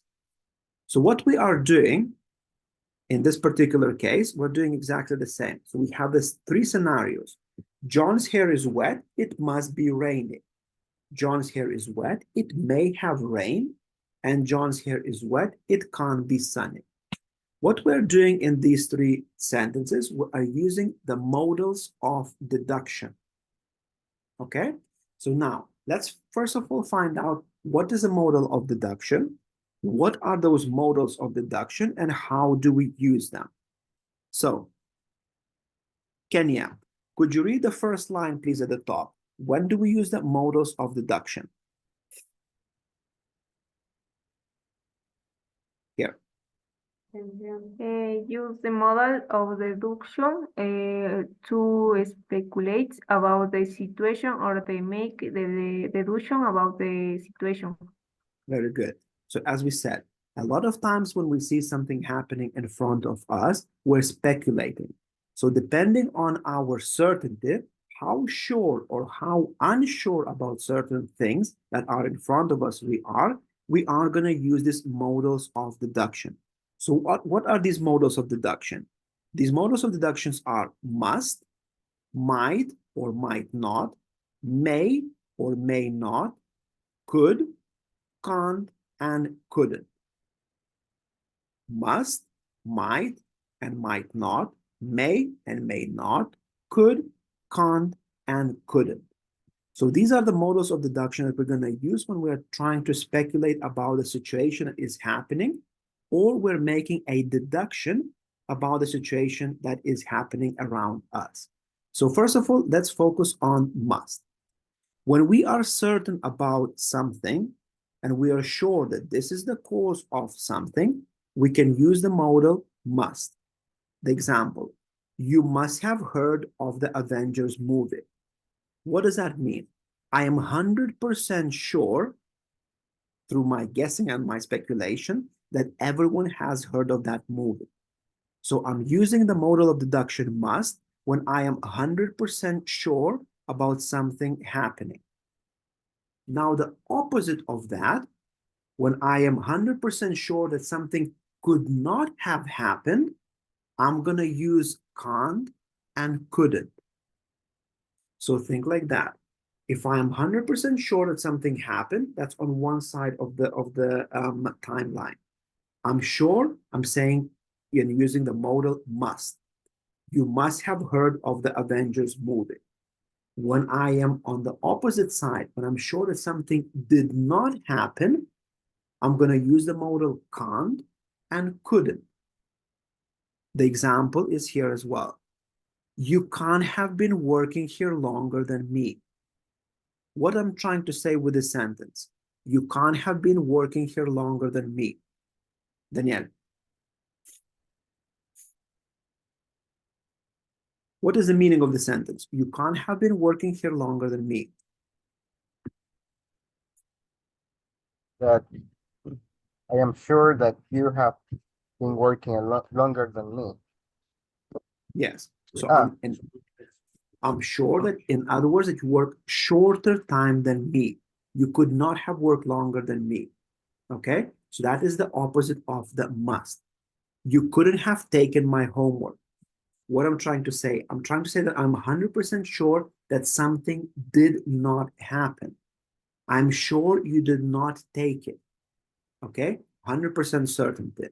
Now, when we are not 100% sure or unsure about something that did or did not happen, we use other modal verbs like might or might not, may and may not, and could. Don't confuse could and couldn't. Okay? These are different.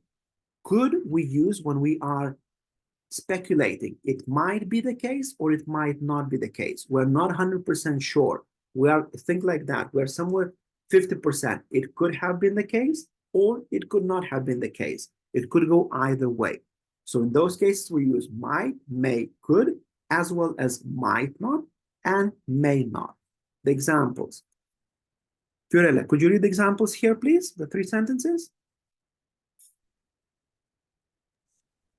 Yes, you might have met my brother before. You may not have heard of Shakira. You could have seen that movie in the cinema. Very good. So might, may, and could, as well as might not and may not, we use when we are not 100% sure. So what do we say?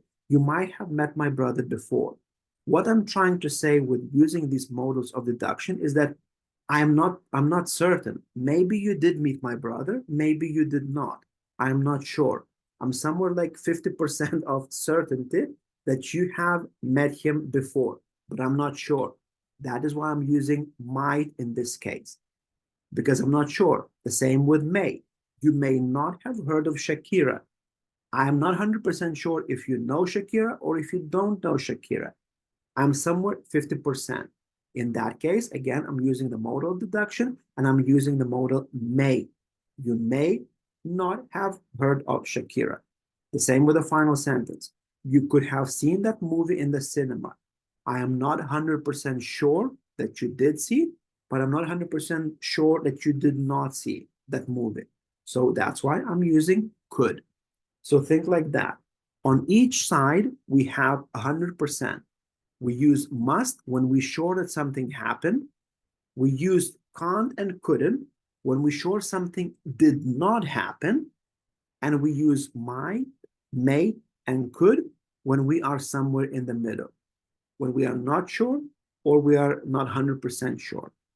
Okay, so let's try to put this into, no, actually before that, let's go to here. Okay, so all of this, obviously, as always, I'm going to send it to you, the grammar from the PowerPoint, as well as this. So let's look at the modals of deduction: might, can't, and must. Maylin, could you read, first of all, the white box of might or may? The first sentence? The first white or box here, all please. the white? All of the box, all of the Okay. box, please. Tony's phone is switched off. He might be on the plane now or just boarding. Laura might not like that shirt. It's not really her style. I don't know where Kate is. She may be at work or at the gym. I'm surprised that Ted isn't here. He may not know that the meeting is today. Very good. So might or may we use when you think something is possibly true. So again, think like this. If you're looking at the line of possibilities, you are somewhere in the middle. You are around 50%. So it could be true or it could be not. We're speculating here. Now, when do we use can't? Katya. Can't when you are sure something is possible or not true. Yeah. Nigel can't earn much money in his job. He's still living with his parents. That woman can't be Jack's wife. Jack's wife has dark hair. Very good.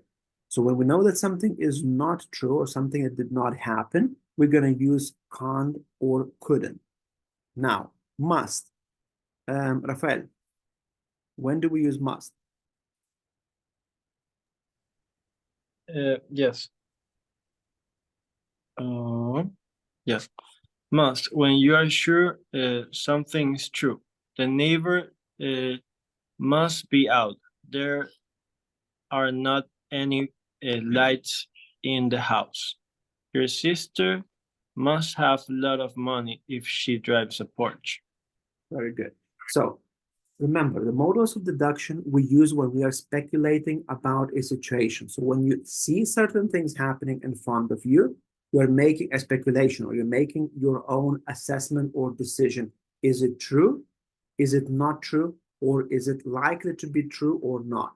And in that way, depending on how certain you are about what you can see in front of you or what you're speculating about, you're going to use these modals of deduction. So if you think it's something is definitely true, you're going to use must. If you think that something is definitely not true, so the opposite side, or something that could not have happened, we're going to use can't or couldn't. And if we are not sure, depending on the situation, we don't have sufficient evidence, we don't have sufficient information about something, so it could be true or it could be not, we are going to be using might, may, as well as could, might not, and may not. Okay, so I thought it's quite a basic drawing, but I thought it's quite useful for you to visually see where does each of these models of deduction, where do they stand.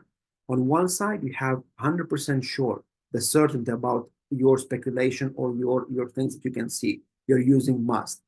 On the opposite side, if you're 100% sure that something did not happen or something is not true, we're using can't and couldn't. And then in the middle, we're using might, may, or could, as well as might not and may not. Okay, so let's go back to the rules again. Carla, could you read the rules, please, here on your right-hand side? Grandma back. We often use might, may, can, or must to say how sure or certain we are about something, based on the information we have. Mm-hmm. We don't use can instead of might, may not. He can be on the plane now. Mm-hmm. In this context, the opposite of must is can't. The Mhm. neighborhoods must be out. There aren't any lights in the house. The neighborhoods can be out. All the lights are on in the house. Not the neighborhood must be out. Very good. Okay. We can use, continue? Continue. Yes, go ahead. Yes. We can use cool instead of might in positive sentences. Jack could or might be at the party. I'm not sure. We often used to be more gerundial after might, must, and can't. They must be having a party. The music is very loud. So, just to recap before we go into practice and put this, when we see a certain things, when we are speculating about the things we can see based on the information or what we observe, what we know, what we hear, and so on, we're making a speculation. If we are sure about something, that something is definitely true, we're going to use the model of deduction must. If we are not sure, think of the opposite or think that something is not true or something could not have happened. What are we going to use then?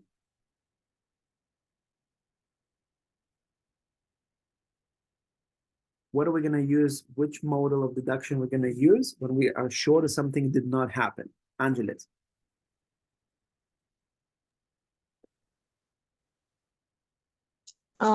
Can't or couldn't. Very good, thank you.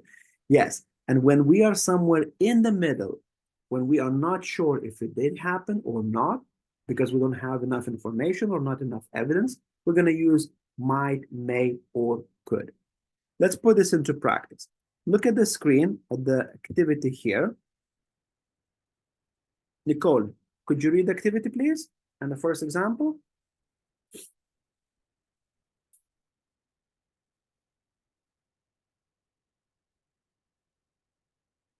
Nicole? B. No, the one that's on the screen. Match the sentences. Match the sentences. Hi, might be American. D. I can be university student. B. Okay, so we're gonna go one by one, but I just want you to read the example. So what we need to do in this activity, we need to match the sentences. Sentences 1 to 9 with the letters A to J. So the first one has been done. He might be American. Why do we say so? He's wearing a baseball hat. Now, is it sure that are we sure that he's American or not? Not. Why not? Not. Why not?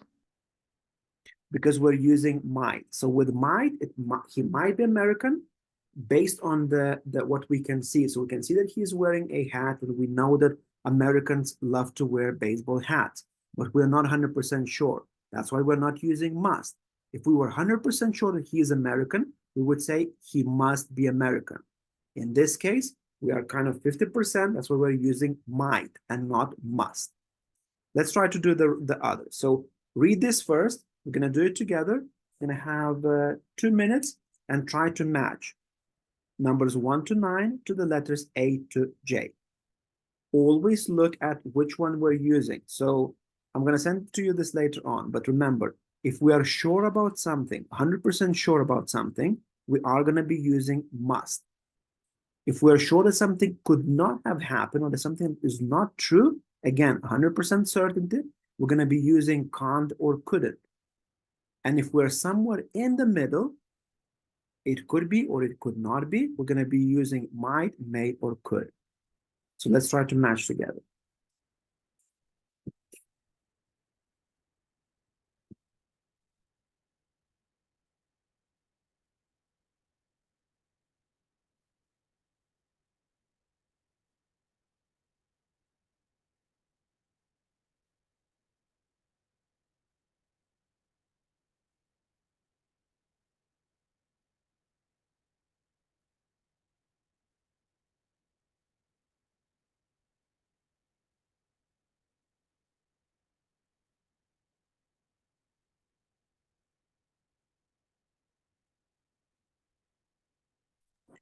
Mr. Activity number 1A. No, just look at the screen, do the activity on the screen. So read this and Okay, match it, not on Moodle yet. Okay. We're going to go to Moodle in a second. Oh, okay. So in this moment, do the exercise Yes, just on with the our screen. minds, my mind. Yes. Do this, think, and we're going to match it together before we move on somewhere else.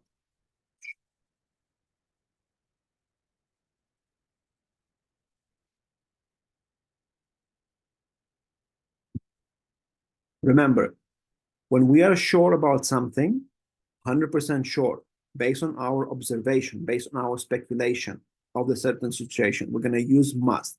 When we're sure something did not happen or could not have happened, we're going to use can't or couldn't. And then in the middle, might, may, or could. So let's give it a go. Number 1.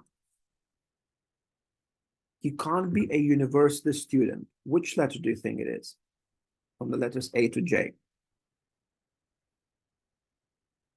Little E. Read it. E. No. Yes, he can be university student. The option is E. He is not old enough. I. Because E is here. Who's looking for a job adverts? This is I, yeah? Okay. Yes, you're right.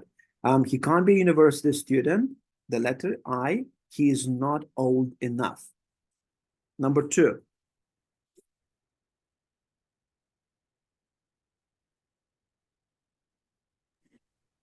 Who would like to do number 2? He must be called little J. He isn't wearing a jumper. Letter J. Very good. Yes, letter J. Again, here we're using must. So we are 100% sure that he is cold, correct? Because we can see, we can speculate by looking at him that he's not wearing a jumper. That's why we're using must. He must be cold. He's not wearing a jumper. Very good. Number 3. Who would like to do number 3? Going to the gym. He's carrying a sport bag. Very Letter good. A. Very good. Again, he might be going to the gym. He's carrying a sports bag. We are not sure. We're not 100% sure that he is going to the gym. Okay, that's why we're using might. We're not saying he must be going to the gym. We're not sure. We can see a sports bag. We presume or we speculate that he probably is going to the gym, but we are not 100% sure. That's why we're not using must. Okay, we're using might. He might be going to the gym. He's carrying a sports bag. Excellent. Number 4. He could be lost. Letter C. He's looking at a map. Very good. Again, are we sure here or we are not 100% sure that he is lost? We are not 100%. Absolutely. Again, if we were 100% sure that he is lost, we would be saying he must. He must be lost. He is looking at the map. At this stage, we're not sure. We can see that the man is looking at the map, but we are not 100% sure. That's why we're using could. Okay, somewhere in the middle. So he could be lost, or he could be just checking the map. There's no 100% certainty. That's why we're not using must. Very good. Well done. 5. He must be married. Letter Mhm. H. He's wearing a wedding ring. Absolutely. Very good. Are we certain here or not? Yes, we are certain. Absolutely. So again, we are looking at his wedding ring and we are 100% sure that he is married because he's wearing a ring. That's why we're not using might. He might be married. We're not saying that. We are 100% sure that he is married. He must be married. Very good. 6. Be a tourist. Letter C. We already used letter C. Letter C. Yes, absolutely. Letter B. We already used letter C for number 4. He could be lost. He's looking at the map. So for number 6, he must be a tourist. He's carrying a camera and a guidebook. Again, are we sure he's a tourist? Are we sure he's a tourist? He's carrying yes. a camera. Absolutely. Again, this is our speculation. So based on the evidence we have that someone is carrying a camera and a guidebook, we are 100% sure that he is a tourist. Okay, very good. Number 7. He can be enjoying the party. He isn't talking to anybody. F. Very good. He can't be enjoying the party. He isn't talking to anybody. Are we sure that he's not enjoying? Yes, we are. Yes, very good. Number 8.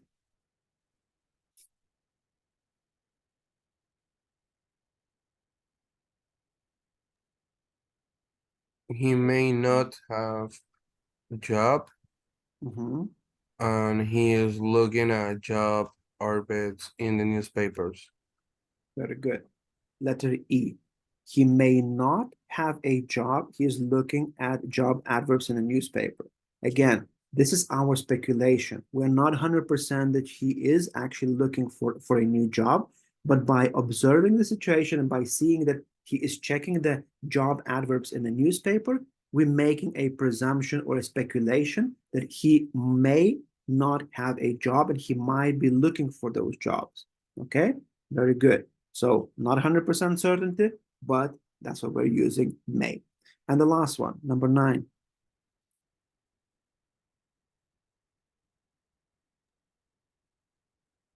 He can't be a businessman, and he isn't wearing a suit. Suit. Very good. Well done. So Excellent. No worries. Next, this activity here. Rafael, could you read the task, please?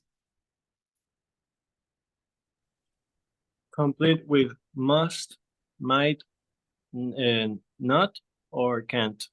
And the first example?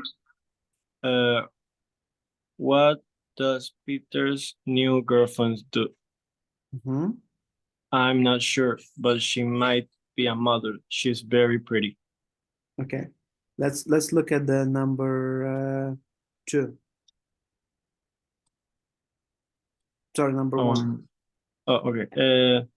Do you know anything who drives a Ferrari? Yes, my nephew. I can't know his salary, but he must get a fortune. Yes. I don't know his salary, but he must earn a fortune. Very good. We're using must because we are certain that if he drives a Ferrari, he must have a good salary to match that. Number 2. Who would like to do number 2? Why don't you buy this dress for your mom? I'm not sure. She might not like it. It's a bit short for her. Very good. She might not like it. So again, looking at the dress, we are speculating. Would my mother like it or not? I'm not 100% sure. So I'm using might not like it because I'm not 100% sure. She could like it, she could not. I'm not sure. So we're using might. Very good. Might not in this case, sir. Number 3. We'd like to try number 3. My sister worked as interpreter for the EU. She must speak a lot of languages to work there. Very good. Again, we're looking at my sister and I'm speculating that because she works as an interpreter for the European Union, she must speak a lot of languages. I'm not guessing. I'm 100% sure. In order to work as an interpreter, you do need to learn and know so many languages. So that's why my certainty is 100%. She must speak a lot of languages. Very good. Number 4. Who would like to do number 4?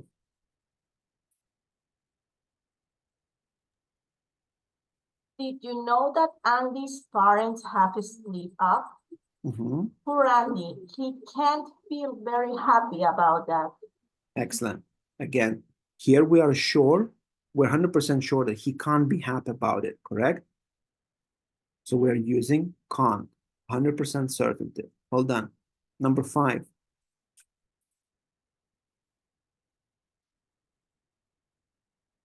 Wants to do number 5?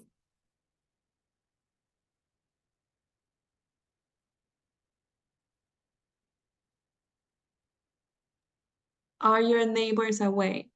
All the windows are closed.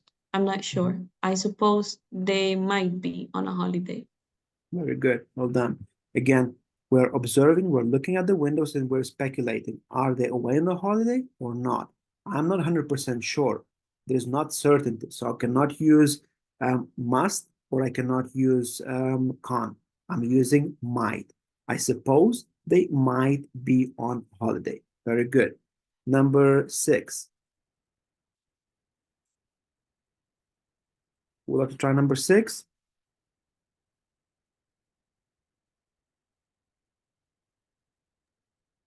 Where's your college today? She must be ill. She called to say that she is going to the doctors. Very good. Very good. Yes. She must be ill. She called to say that she's going to the doctors. Number 7. Jane is looking at you in a very strange way. Yes, it is ground a very time I saw her last, so he might not recognize me. Very good. I've grown a beard since I saw her last, so she might not recognize me. Again, I'm not sure if she will or she will not recognize me. I'm not 100% sure. That's why I'm using might not. She might not recognize me. Excellent. Number 8. Jane is looking at you in a very strange way. Yes, I'm grown ever since I saw her last, so she. Oh, excuse me. I was wrong. My daughter has filed all her exams again. She can't. Yes. My daughter has failed all her exams again. She can't be working very hard if she gets such bad grades. So again, I am very, very certain, I'm 100% certain that she did not work hard. Okay, and that is the reason why she failed the exam. Number 9. Who would like to try number 9?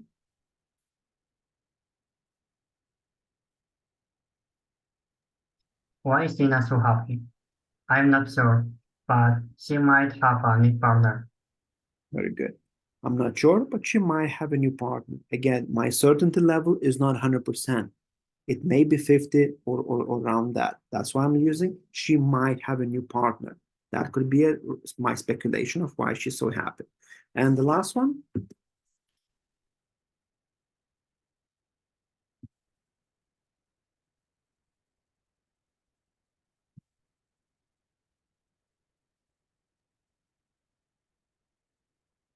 Manager's house.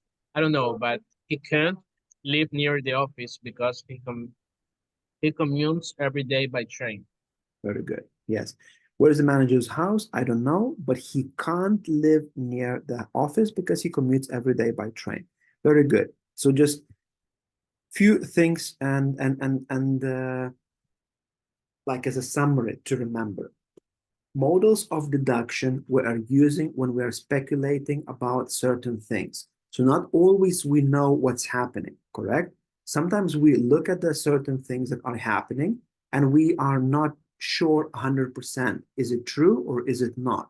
We use our sight, we use our hearing, we use our understanding and previous knowledge when we're speculating.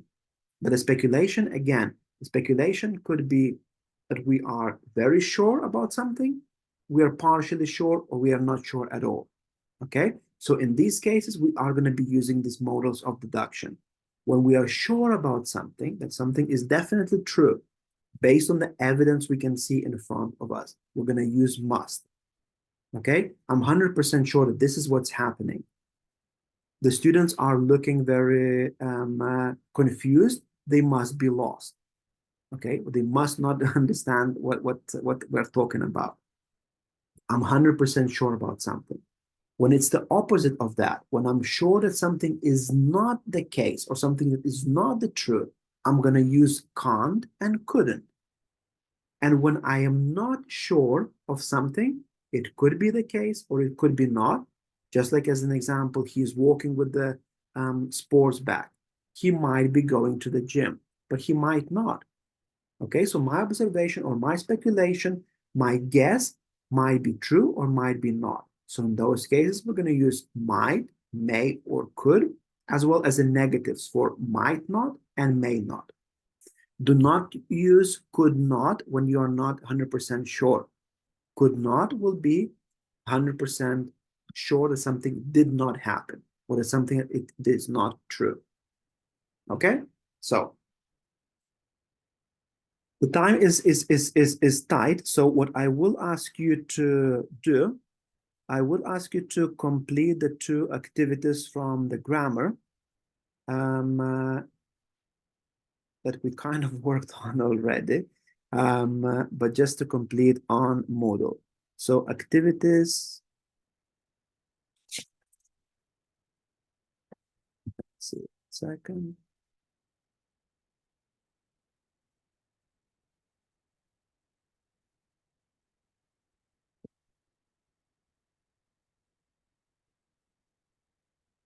These 2 activities here, okay? So unit 6B, number 5, grammar, models of deduction, and grammar bank 1A, and grammar bank 1C. So I want you to complete these activities for tomorrow. In the meantime, I will send you this, and I will send you the grammar from the book so that you can visually see this. It's not the best drawing, but I hope that will help you a bit to kind of see where each of the model of deduction stands. About certain, if we're 100% sure and we're 100% certain, we're going to use must. The opposite, can't. Somewhere in the middle, when we are not 100% sure if it's the case or not the case, if it's true or not true, we're going to use might, may, could, as well as might not and may not.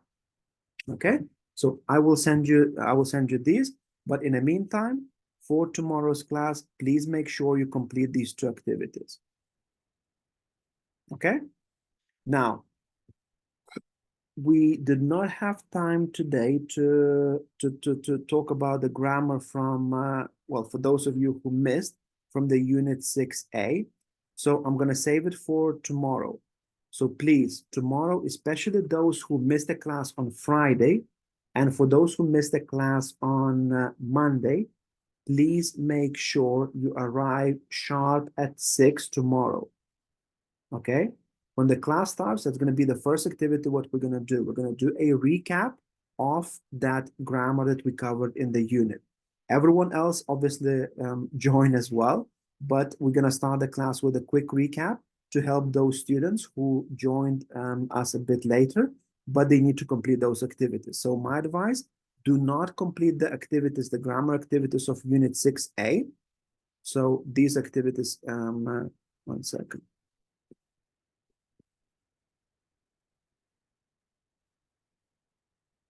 Of the passive Okay, do not complete these activities just yet. So activity Grammar Bank 6A, Grammar Bank 6A.1, and Grammar Bank 6A.2, as well as these ones, Word Grammar 2A and 2B. Don't complete these activities yet. We're gonna cover this grammar tomorrow, and then you will be able to complete those activities. Yeah? Good.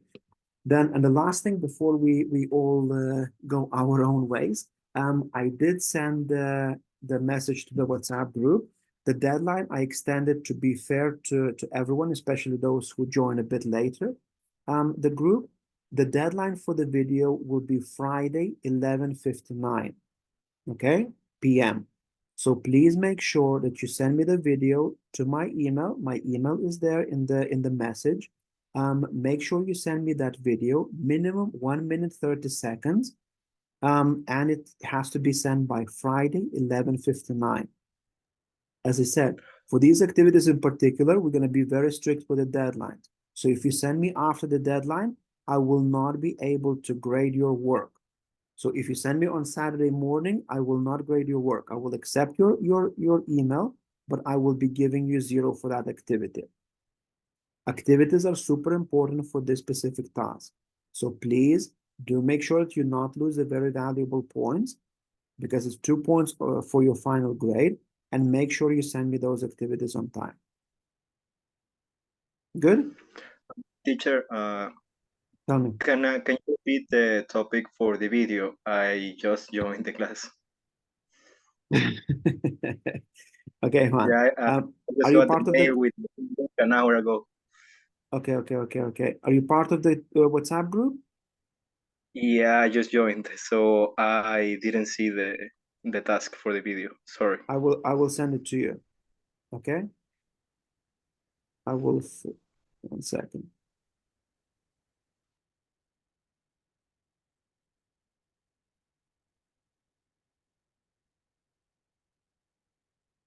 Okay.